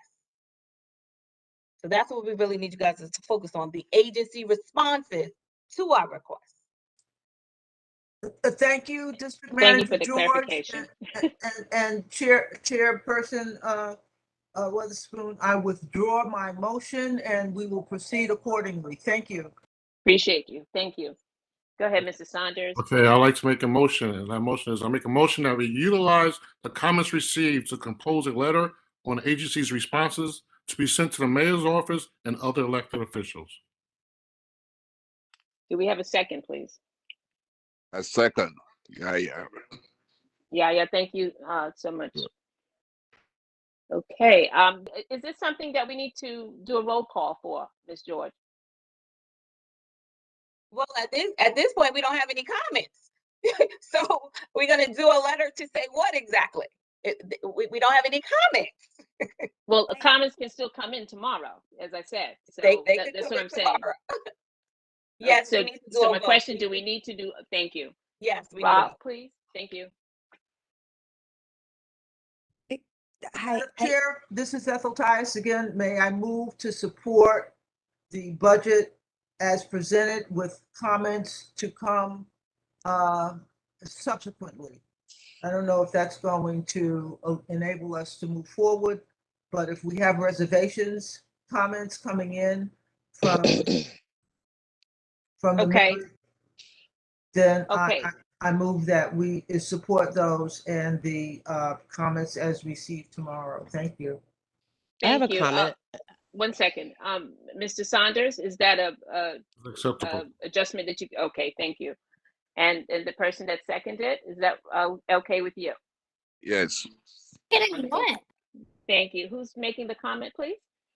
Hi, my name is Michaela Marquis. I'm a resident in CB8. I live at 1119 Park Place. I'm wondering, I need some clarification. I'm sorry, I don't know the exact number of the capital item, but what is the plan in which these people want to provide dog runs in parks? Is the plan to remove space from the within the actual park? I feel like we need a little more clarification on that one about where this space within parks would come from. Okay, go ahead. That would be determined by the Parks Department. Right. So over the summer, we sent out surveys asking for priorities, needs. And one of the needs was install a dog run. It was in several parks throughout the district. So we want parks to tell us if in fact they can provide a dog run in the park. So whichever park they decide, they will determine where. It's not up to us to decide where the dog run will go in the park. So we leave that. Okay. Can I say something? This is Glenda Andrews from the Parks Committee. They're gonna make the decision, but they always say it has to go with footage. It has to be a certain amount of space to have a dog run. So it is up to the Parks Department, but it's going to be a decision on how big of a space you have to have a dog run in these parks. If you have a very small park, you're not going to have a dog run. I'm just telling you because they say the footage is not big enough to have a dog run and the playground and everything else. So it will be up to the Parks Department to decide that. Thank you, Ms. Andrews. Ms. Lazar? Yeah, thank you. I was wondering, I mean, I had thoughts or reactions to multiple agenda or budget priority items, but I don't have a copy of I don't know if these were, it's just, it would be easier to respond to these agency responses with the correct number, et cetera, if we all had, like, usually if we were doing this in person, we would have the piece of paper in front of us, so we'd be able to point to it quite easily. Would it be possible? Oh, for some reason, I don't think I couldn't find it in my inbox. So would it be possible to maybe resend it to everyone so that we can go back and look at it and submit comments tonight that could be included? Ms. Lazar, we sent it out last Thursday and we sent it out again this afternoon. To support Ms. Maybe I Lazar, I might didn't need get to- it either time either.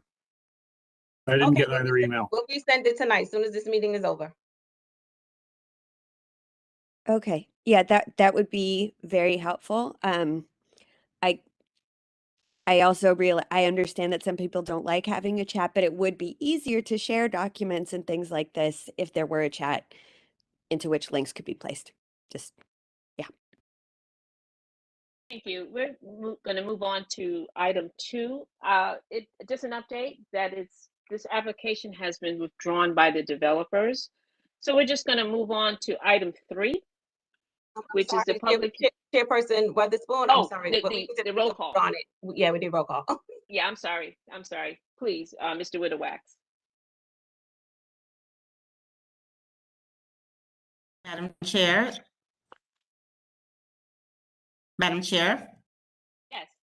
this is Fiora Ortiz Joyner. I actually had my hand raised because I had a comment regarding the capital budget priorities and requests. Oh, yes, my apologies, Ms. Joyner. And that's okay. And make a roll call.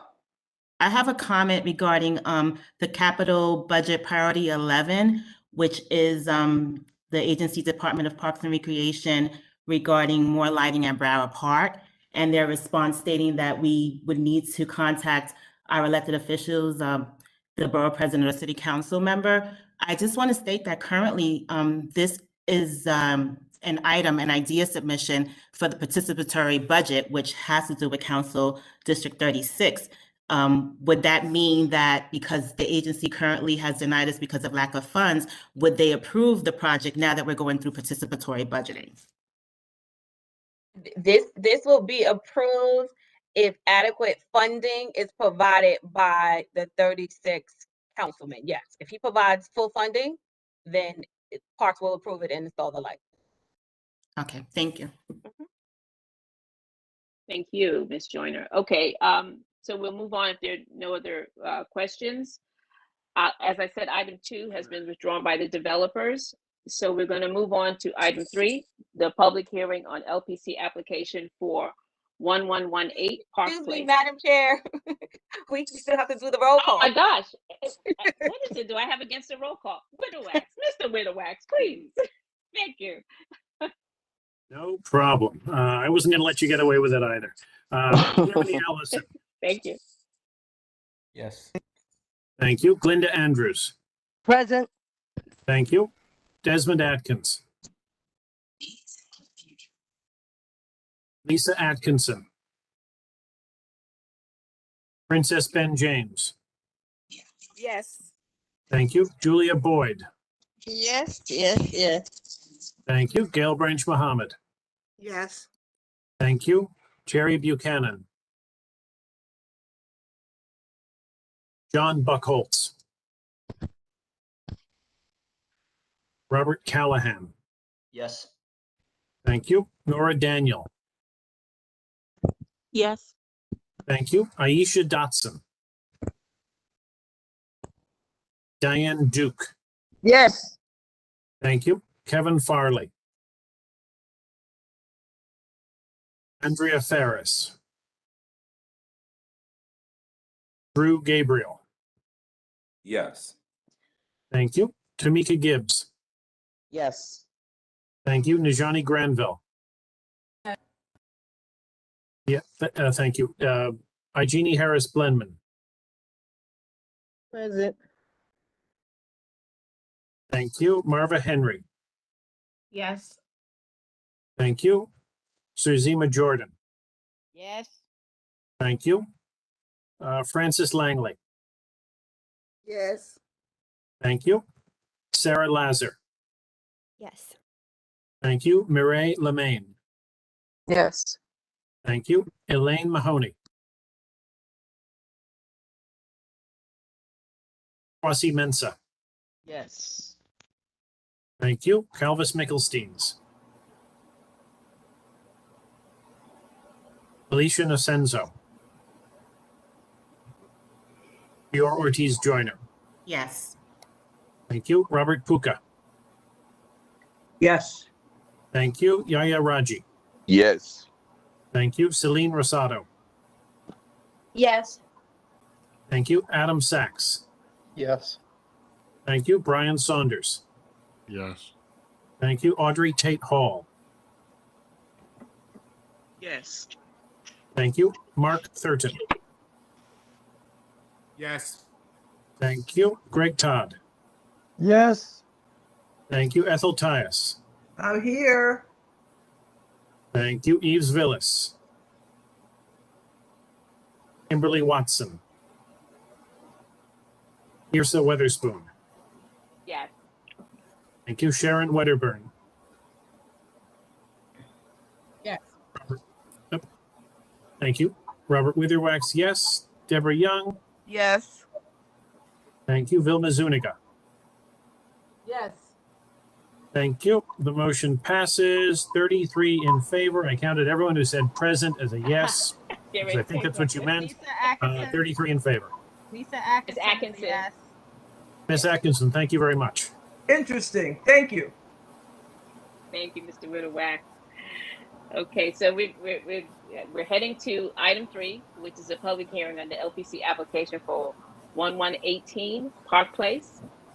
The application is for changes to the existing garage facade from wood to a block aluminum frame with glass doors and a stucco finish. So do we have any comments with regard to this application?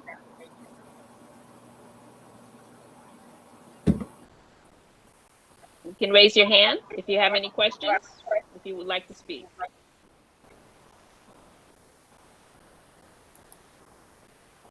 Oh, hello.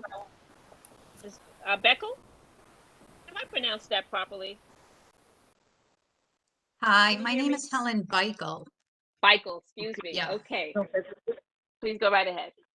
My name is Helen Beichel. I'm the president of the Park Place Improvement Block Association located between Kingston and Albany Avenues. It's the block that the garage is located on.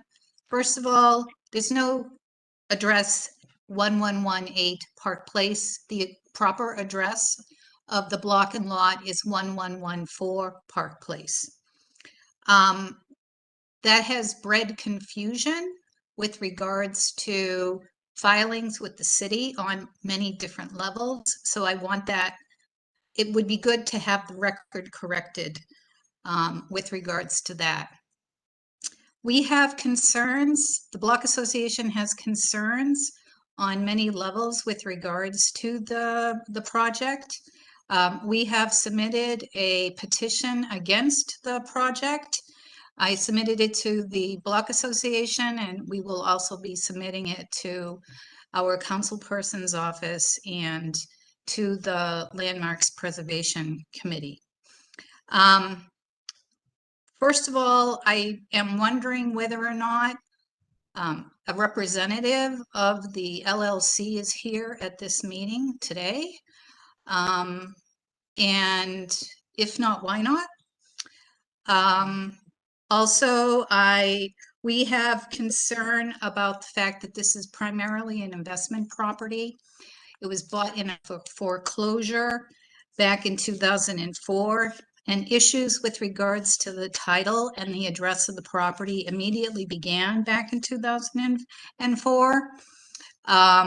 So we have concerns with regards to their behavior, with regards to not being transparent as to what they're doing. In the presentation that they made to the land use committee, they did not tell us about, well, what they wanted, the architect said that it was going to be a for-profit philanthropic office. Well, I don't know what that is, and we would like to know what that is.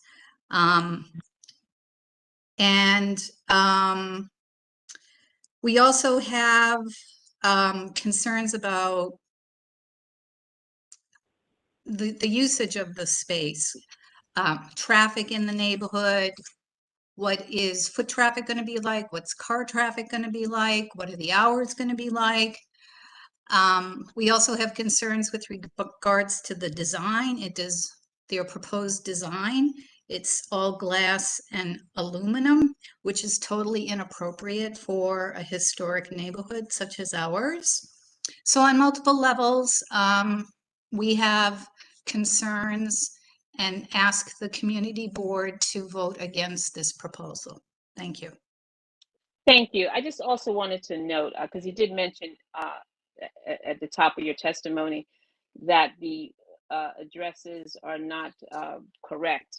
And I just wanted to let you and everyone else know that we researched the information, and the owners applied to the Brooklyn Borough Hall's topographical unit to assign an address for the garage. So it is considered a detached garage, and the correct recorded address was legally obtained. So I wanted to let you know that. Okay. And I thank you for your comment. As Ms. Beichel has asked, is the representative here for this application? Yes, my name is Jeff Ackerman. I'm the Welcome, architect of the Mr. project. Ackerman. Okay. Thank you. Did you want to address anything that Ms. Beichel has just said? I do want to address the comment regarding the particular facade of the project. They were referencing glass and steel.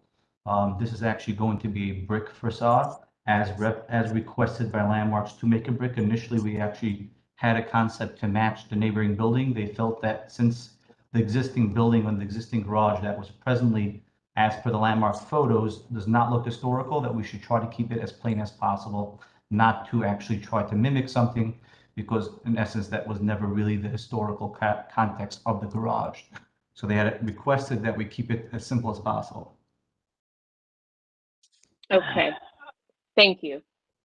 Were there any other comments? Because we will, when it comes to our action item, we will probably have a little bit more discussion. So if there are no comments now, we can take that up in the action item as it comes ahead. Okay. Okay. So okay, thank you. So we're going to move on to public hearing on the liquor license application before CB8. Vice President, I'm sorry, Vice Chair Robert Witherwax will do the action items. Thank you. Sorry, are we not disposing of the land use item? Right. You're muted. Did I move over again quickly? Yes. Okay, my apologies, everyone. Yes. So we asked for a motion on this item. I move to support the Land Use Committee's recommendation. Seconded. A second. Is that Ms. Lazar? Mm-hmm. Wonderful. Okay, thank you. Mr. Witherwax, can you do the roll call, please? And the motion to support the Land Use Committee's recommendation for 1118 Park Place. Chairman Allison? Question? Yes, sir. Mr. Thurton? I just want to confirm, what is the motion that's being done by the board on this?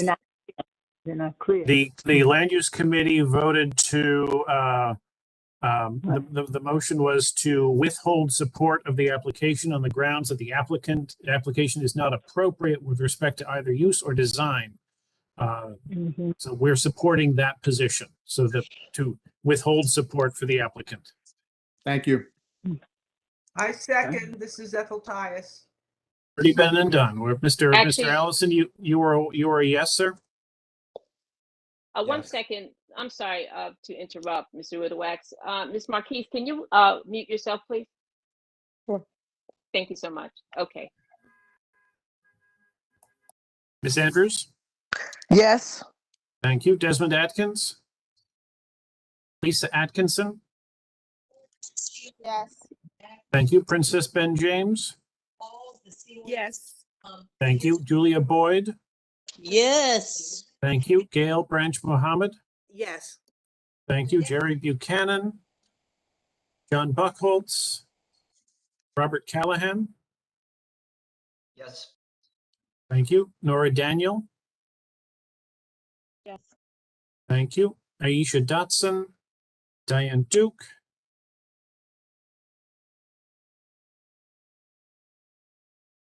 Kevin Farley? Diane, yes. Thank you, Ms. Duke. Andrea Ferris? Drew Gabriel? Yes. Thank you. Tamika Gibbs? Yes. Thank you. Najani Granville? Yes. Thank you. Igenie Harris Blenman? Yes. Thank you. Marva Henry? Yes. Thank you. Zerzima Jordan? Yes. Thank you. Francis Langley? Yes. Thank you. Sarah Lazar? Yes. Thank you. Murray Lemaine? Thank you. Elaine Mahoney. Kwasi Mensah. We. I'm sorry, I think that was a yes. Yes. Thank you. Calvis Mickelsteins. Alicia Nocenzo. Yeah, mommy. Dior Ortiz Joyner. Yes. Thank you. Robert Puka. Have to say yes. Thank you. Mr. Puka's cat, whichever one wants to vote. Yaya Raji. Yes. Thank you. Celine Rosado. Yes. Thank you. Adam Sachs. Yes. Thank you. Brian Saunders. Yes. Thank you. Audrey Tate Hall. Yes. Thank you. Mark Thurton. Yes. Thank you. Greg Todd. Yes. Thank you. Ethel Tyus. Yes. Thank you. Eves Villas. Kimberly Watson. Irsa Weatherspoon. Yes. Thank you. Sharon Wedderburn. Yes. Thank you. Robert Witherwax, yes. Deborah Young. Yes. Thank you. Vilma Zuniga. Yes. Thank you. The motion passes 34 in favor, no abstentions, no objections. Thank you. Thank you very much. Okay, so next up is item 4. Rob Witherwax, can you please do the action item for SPLAT? Certainly. Thank you.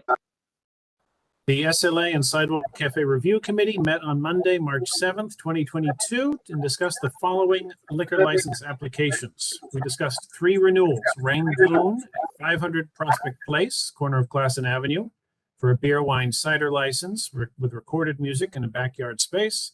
Details included hours of operation of noon to 10:30, Sunday through Thursday, and noon to 11, Friday and Saturday.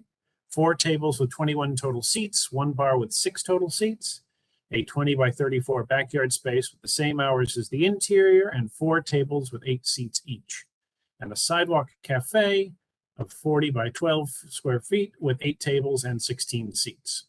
The second renewal was Franklin Park, 618 St. John's Place, the corner of, between Franklin and Classen. Full license, recorded music with a patio and a deck. The details include hours of operation, noon to 2, Saturday to Sunday, and 1 p.m. to 2, Monday through Friday. The establishment has 40 tables with 80 seats and 2 bars with 30 seats. And it has an 18 by 70 foot garden space with 20 tables and 4 seats each. Max capacity is 100 individuals. The third renewal was Stratosphere Studios at 227 Utica Avenue between Sterling and St. John's Places. It has a beer, wine, and cider license. It permits a DJ, live music occasionally with bands, acoustic, all styles. It has video and arcade games, artist networking, and showcasing. Details include hours of operation, 9 a.m. to midnight, Monday through Thursday, and 9 a.m. to 2 a.m. Friday, 10 a.m. to 2 a.m. Saturday, and closed Sunday. The establishment has 13 tables with 26 seats and a recording studio for live performances. And the discussion also included 1 new application, De Savannah at 158 Utica Avenue between St. Mark's Avenue and Prospect Place for a full license.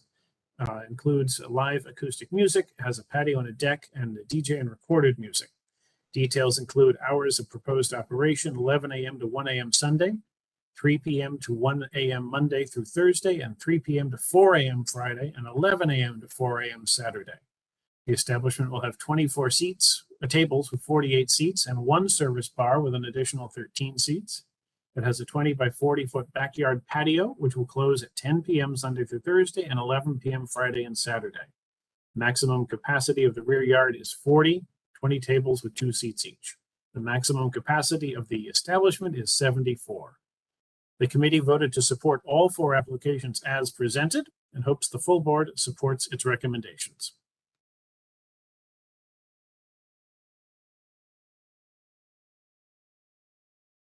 Very much. May I have a motion, please? I make a motion. Madam Chair, this is Ethel Tyus. Hearing no questions or objections, we support the renewals and the new applications. Thank you. A second, please. Tamika Gibbs, second that motion. Thank you, Ms. Gibbs. Mr. Witherwax, can you do a roll call, please? Certainly. The motion to support the renewal of those 3 establishments and the permission of a license for the 4th. Kiermany Allison.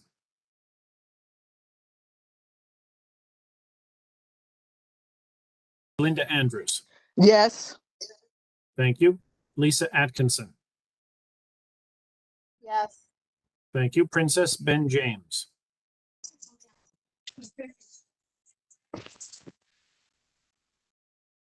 Julia Boyd. Yes. Thank you. Gail Branch Mohammed. Yes. Thank you. Robert Callahan. Yes. Thank you. Nora Daniel. Yes. Thank you. Diane Duke. Yes. Thank you.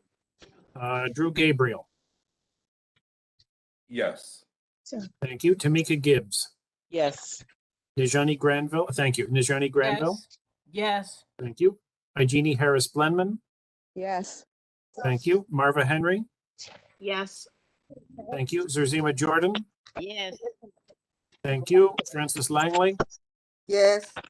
Thank you. Sarah Lazar. Yes. Thank you. Mireille Lemaine. Yes. Thank you. Kwasi Mensah.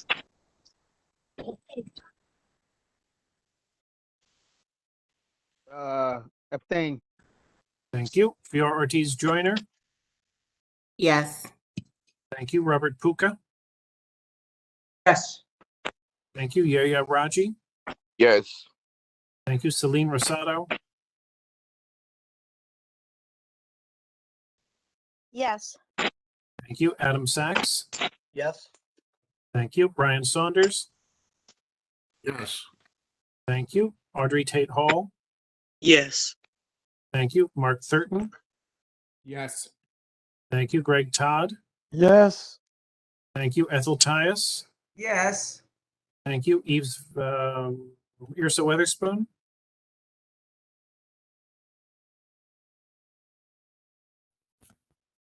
Can you hear me? Now I can. Okay. Thank you. Sharon Wedderburn. Yes. Thank you. Robert Witherwax, yes. Deborah Young. Yes. Thank you. Vilma Zuniga. Yes. Thank you. The motion passes 31 in favor with 1 abstention.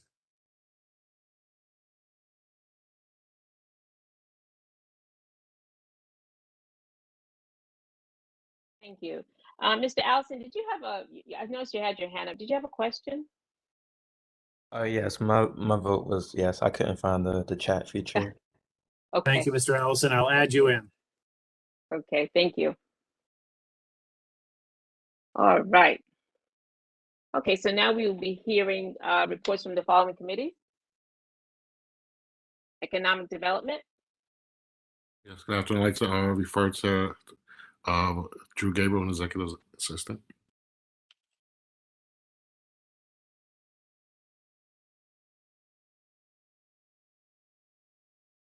My assistant ran away. But You're fired. the Economic Development Committee meets on the first Tuesday of every month. The second Tuesday of every month. And we just had our meeting this past Tuesday on the 8th virtually. And essentially for the gist of that meeting, more or less, so we spoke about some of the beautification projects that we want to take or necessarily try to take a part of throughout this coming year. Not only looking at it from the standpoint of holiday as we get into the winter months, but some of the things that we could do clearly beforehand while the summer is coming up, or necessarily while there is warmer weather. So doing tree planters, working with businesses along the corridor so that they can help us to maintain them too as well. The other thing that we also spoke about in the committee too is that we want to create a social media account or necessarily be able to promote some of the businesses that are in and throughout Community Board 8. So from that standpoint, we will be having a Friends of Community Board 8 page, so this way we can start to promote some of the businesses. Clearly, we would want to share any information that's within the Community Board 8 district from that standpoint. So any other committees that have things that they would like us to post, share content-wise, please just reach out to Brian or myself. Outside of that, we meet every Tuesday and welcome all new members to join and to share ideas in terms of how we can improve the economic stability within Community Board 8. Thank you so much, Mr. Gabriel. Education and Youth next. Hi, good evening. Education and Youth did not meet this month. We are working on our, we presented a Black History Month art contest, a virtual art contest, and we did get a number of submissions. I'm having to do a little bit of research on the submissions just because some folks submitted them in batches. It's hard to tell in a virtual submission which belongs to who. And so I'm working on that, and from then we'll be judging them and announcing them. So we're a little bit delayed on that. But our next committee meeting is coming up we're meeting in April, the first Tuesday in April. Great, thank you so much, Ms. Daniel. Okay, EST. The EST committee met on 2/22 of 2022. Unfortunately, we didn't do it at 2:22 in the afternoon. We had to wait another 4 hours or so, but we had a good meeting where we went over some of our subcommittee accomplishments. We had some reports on our, just to tie things in with what Councilmember Osei started out, the rats that are running rampant in our blocks, and ways that we as individuals and as a community can work with each other to prevent them and ameliorate that plague. We also heard a report from our Rules of the Road subcommittee, which has a couple of great ideas of morning. One of which is a pair of spreadsheets, which we're going to use in tandem with the district office to kind of track both quality of life and safety issues as they pop up. What are the locations where a particular issue has been noted, and keep track of it, and keep track of our alerting the necessary authorities and what the progress and the response of that is. But also some proactive things about where we spot opportunities for transit and public realm improvements. And again, a format where we can put those ideas down and track them from time to time, year to year, month to month as we go along, trying to advocate and generate ideas about how to bring these dreams into reality. So all in all, we had a really good meeting, such a good meeting that we're not going to meet in March. It would just be too much of a good thing. So our next meeting is going to be in April. One other thing that we did, we drafted a few letters to go out, one of which was about the Stop the Chop movement, which you may have heard about, which is helicopters that fly over our district to get to and from their destinations that none of us really care about, and how we can advocate to, again, lessen this plague on our houses.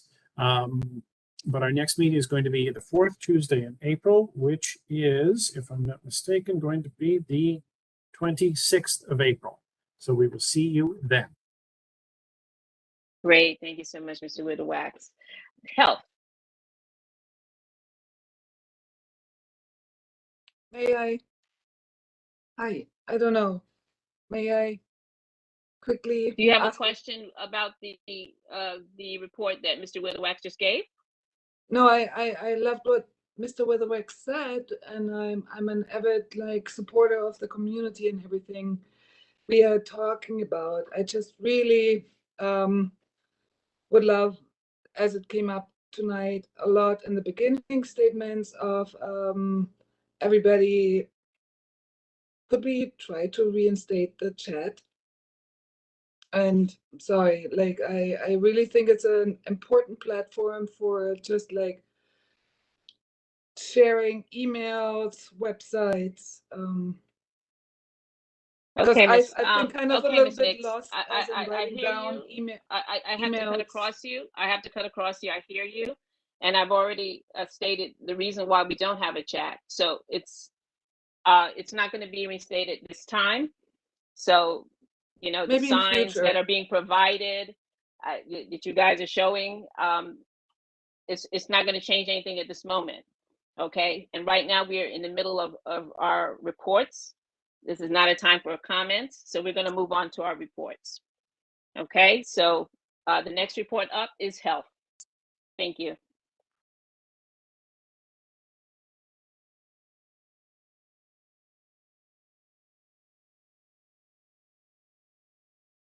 Is health available today for their report, to give their report?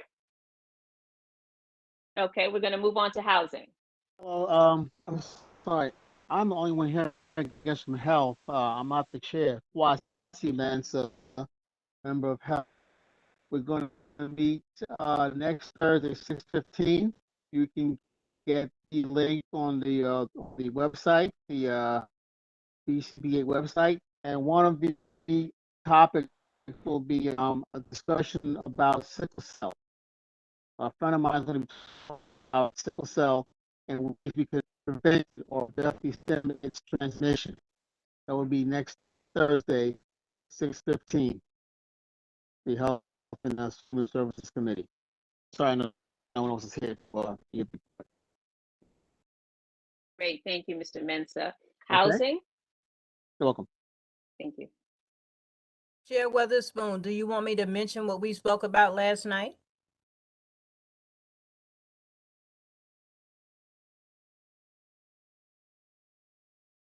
I can't hear you. We can't hear you. So much we discussed. So please, whatever you want to report. Okay. Last month, February, we talked about the intergovernmental liaisons for each department that are available to us if we go through our councilperson's office. So the complaint that we're hearing that a lot of people don't know how to reach anybody is kind of not true, because a lot of the offices are now fully occupied. And if it's something that you cannot resolve, if you go through your councilperson's office, they have an intergovernmental liaison that they speak to that can help you handle your problem. The second thing I wanted to mention is that last night, it came up that people are receiving notices about local law 152, which says that if you have a certain type of a building, you have to have your pipes, your gas pipelines inspected. And it gives you the impression when you receive these cards that you have to hurry up and that you have to get your building inspected. And it's basically a money scam in a sense, because it's not the immediate issue that people are saying that it is. And it's unfortunate because they're not explaining that it doesn't apply to all buildings. But the way these plumbers have the addresses and they just send the cards out, it makes it look like it's something very immediate. And if you're not involved at all in community affairs, you think it was an emergency, and it's really not.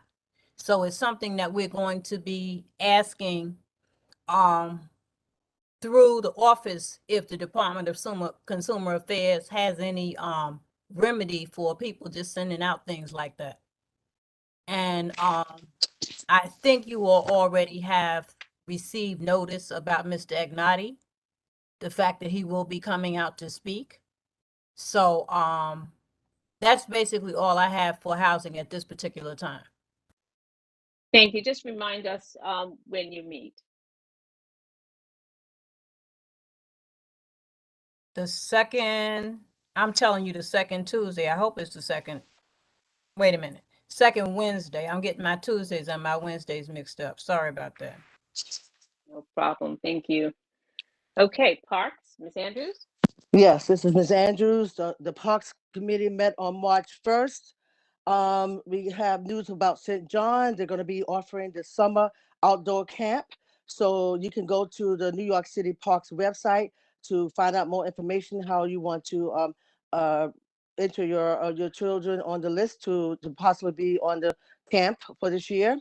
They also have 100 seasonal jobs available for the parks. So also go to that website, NYC Parks, and apply for some of the seasonal jobs that they have available. We have good news about Lincoln Terrace Park. Lincoln Terrace Park was awarded Organization of the Year, the Tennis Association, by the United States Tennis Association. We want to give them, congratulations for all of the good work they have done. I'm going to send the article to the community board so that they can circulate the good information, the good thing that they were doing. So just give a heads up to Mr. East, the person who's leading this this association. He's done a very, very good job. So congratulations to them. Okay. We're planning the Earth Day event at Broward Park. It's scheduled to be for April the 24th. At the next meeting, we'll give you more information. We're going to have people there to talk about it's not easy being green. That's the topic for that event. So if you have anybody who wants to participate, or you know anybody that may want to participate, just please contact the community board office and they will give us the information. Our next meeting will be April 5th at 6:15 p.m. on the WebEx. Thank you so much and have a good day. Thank you so much. Public safety, Mr. Thurton. Hey, good day. Mark Thurton, Chairperson for Public Safety. We met on February the 28th. It was a quick meeting. We had 77 precinct gave their stats report. Murders are down, shootings are down, which is great news. Unfortunately, all the other crimes, and including rape, is up. But the 77 precinct, they're stepping their game up to try to reduce all of these other crimes that we have going on.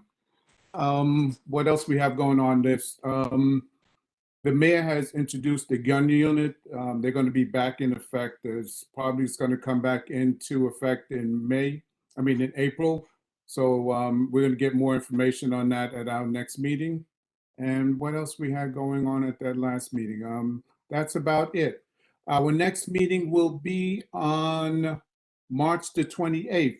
What we're doing, we're inviting our city council people. Unfortunately, as you guys know, Community Board 8 has 3 city council people. So we're inviting them all to participate in our public safety meeting. And also we're inviting the Brooklyn Borough President to discuss public safety. Unfortunately, public safety has become a major point in all of our politics that's going on in New York City. So we're going to have them come to the meeting. We're going to have questions, and we're going to have they're going to supply us with answers. And more than that, we're going to look for time spans for things to be done, and also we're going to be doing a follow-up. But what we're also going to be doing, public safety, we're going to be joining. It's going to be a collaboration that's going to be done, because public safety is not just about public safety. Public safety is about youth and education. So we're going to be teaming up with the Youth and Education Committee. Economics development, that's extremely important related to public safety. So we're linking up with the Economics Committee. They're going to be participating on this, bringing in their questions for our city council people. The health department, the health committee, that's extremely important in reference to public safety, parks, and also housing. So we're all going to collaborate, come up with questions, and have our elected officials, address our concerns for Community Board 8 that's going to serve our entire community. So that's going to be on March the 28th. At this point, we're still waiting for verification of which of the elected officials will participate, but we hope that they all will.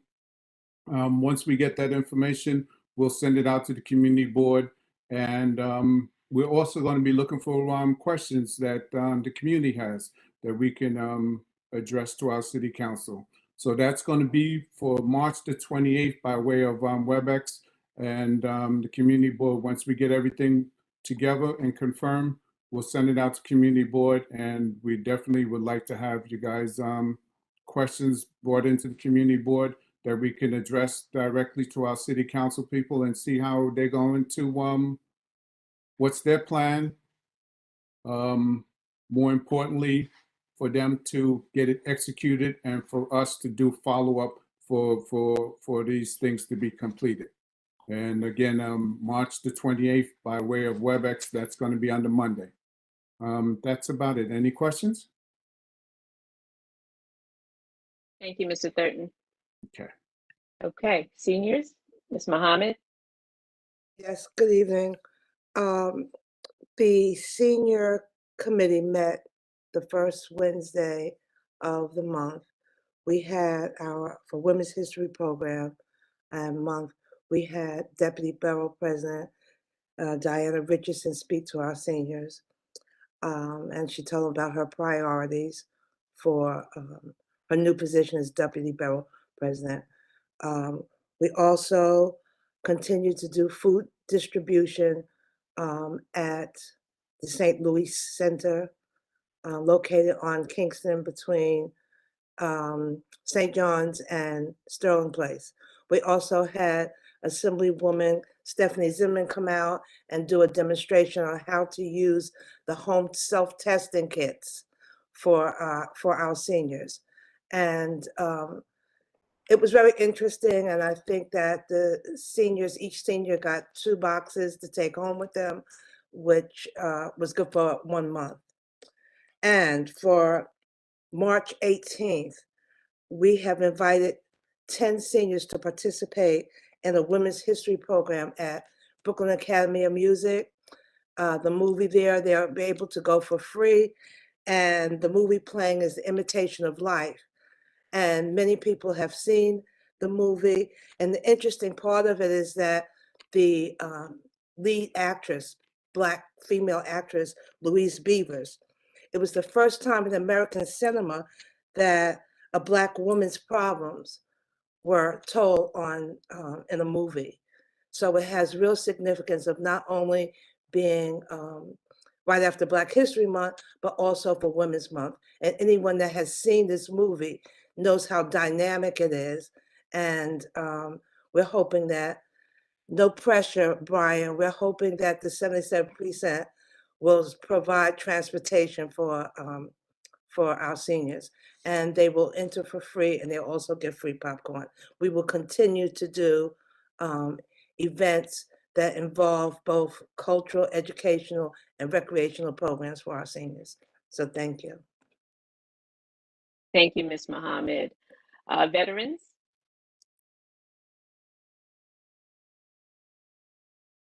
Good evening again.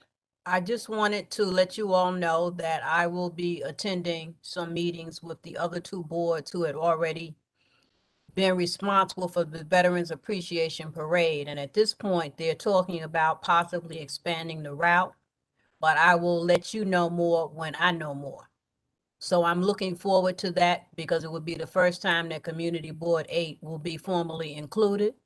So we're hoping that we get a much wider notice out to people so that they will plan ahead and be able to attend. And it will be the first Saturday in November. So we're hoping that we have good weather and that we have a good turnout. Thank you. Thank you. Remind us again when you meet your committee. Now, we met on Tuesday, February 15th. So I think that's the 2nd Tuesday or the 3rd Tuesday. I'm getting my Tuesdays and my Wednesdays mixed up. Forgive me. Okay. All right. Just to remind everyone that SLAC meets the first Monday of every month. Okay. So if we have no questions, I'd like to adjourn this meeting. Hold on a second. I was hoping to make an announcement. Oh, okay. Hello. Hi. Mr. Rothblatt. Hi, everybody. Hello. Hi. So in honor of Women's History Month, and actually going back to earlier in the evening, we had Raymond Codrington of Weeksville speaking about the importance of Weeksville. And we are working to build a monument to 2 of the daughters of the founders of Weeksville. So Sarah Smith Garnett, PS9 is named after Sarah Smith Garnett, and Dr. Susan Smith McKinney, and a couple other great women. They actually all helped Ida B. Wells. And he also mentioned the In Pursuit of Freedom exhibit, which is at Weeksville now. that exhibit was actually funded because we saved 227 Duffield, the abolitionist home.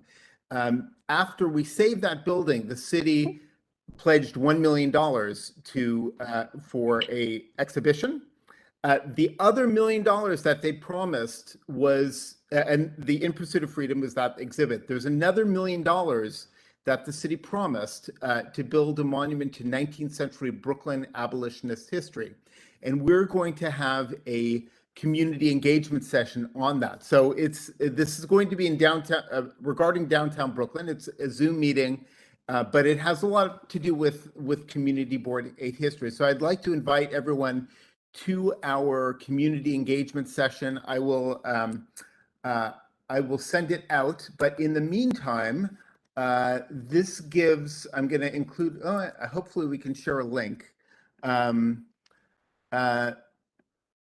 We have a petition that we've been working on for a monument for this thing. So I hope people can all read about this, and please stay tuned for the announcement about the meeting. It'll be a Zoom meeting, 7 p.m. Oh, I have to mention the co-hosts. The hosts are Friends of Abolitionist Place, our new nonprofit to run 227 Duffield. The Girl Scouts of Greater New York. So our petition was created by Girl Scout Troop 2663 based in Community Board 8. And our last co-sponsor is the Brooklyn NAACP. And we have 3 assembly members who are supporting this, and they all happen to represent Community Board 8. Joanne Simon, representing the 52nd.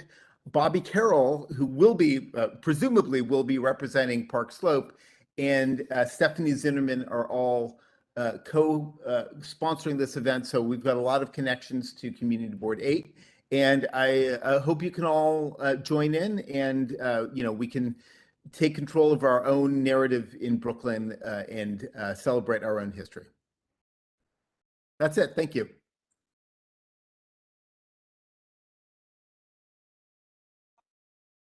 Ms. Witherspoon, we cannot hear you. Yes, you're muted. Thank you, Mr. Rothblatt, for coming in for the information. Miss Gibbs? Yes, excuse me. I'm sorry if I missed the committee reports. I'm actually in 2 meetings. I did hear excuse me, I did hear Mr. Mensah announce the health committee. We do have our next meeting is next Thursday on the 17th. Our upcoming presenter is a sickle cell presenter. Last month, February, we had a February meeting on the 17th. We had a fire department lieutenant who is now retired, Mr. Frank Manetta.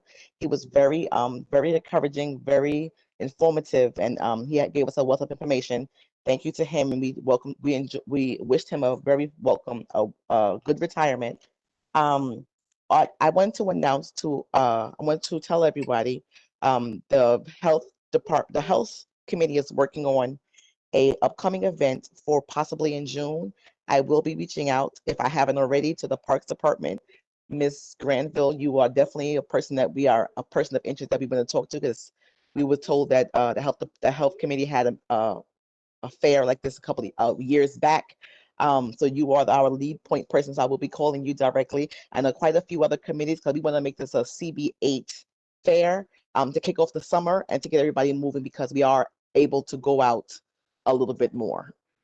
So again, I'll be in contact, or myself, or Ms. Kimberly Watson, or anybody else on the health committee. And we please hope you join us next Thursday at 6:15 via WebEx. The login information will be on the Community Board's website. Thank you. Thank you so much, Ms. Gibbs. Okay, if we don't have any questions, this concludes our meeting, and we will see you all next month. Thank you. Good night. Good night. Have a good night. Good night. Good night. Good night.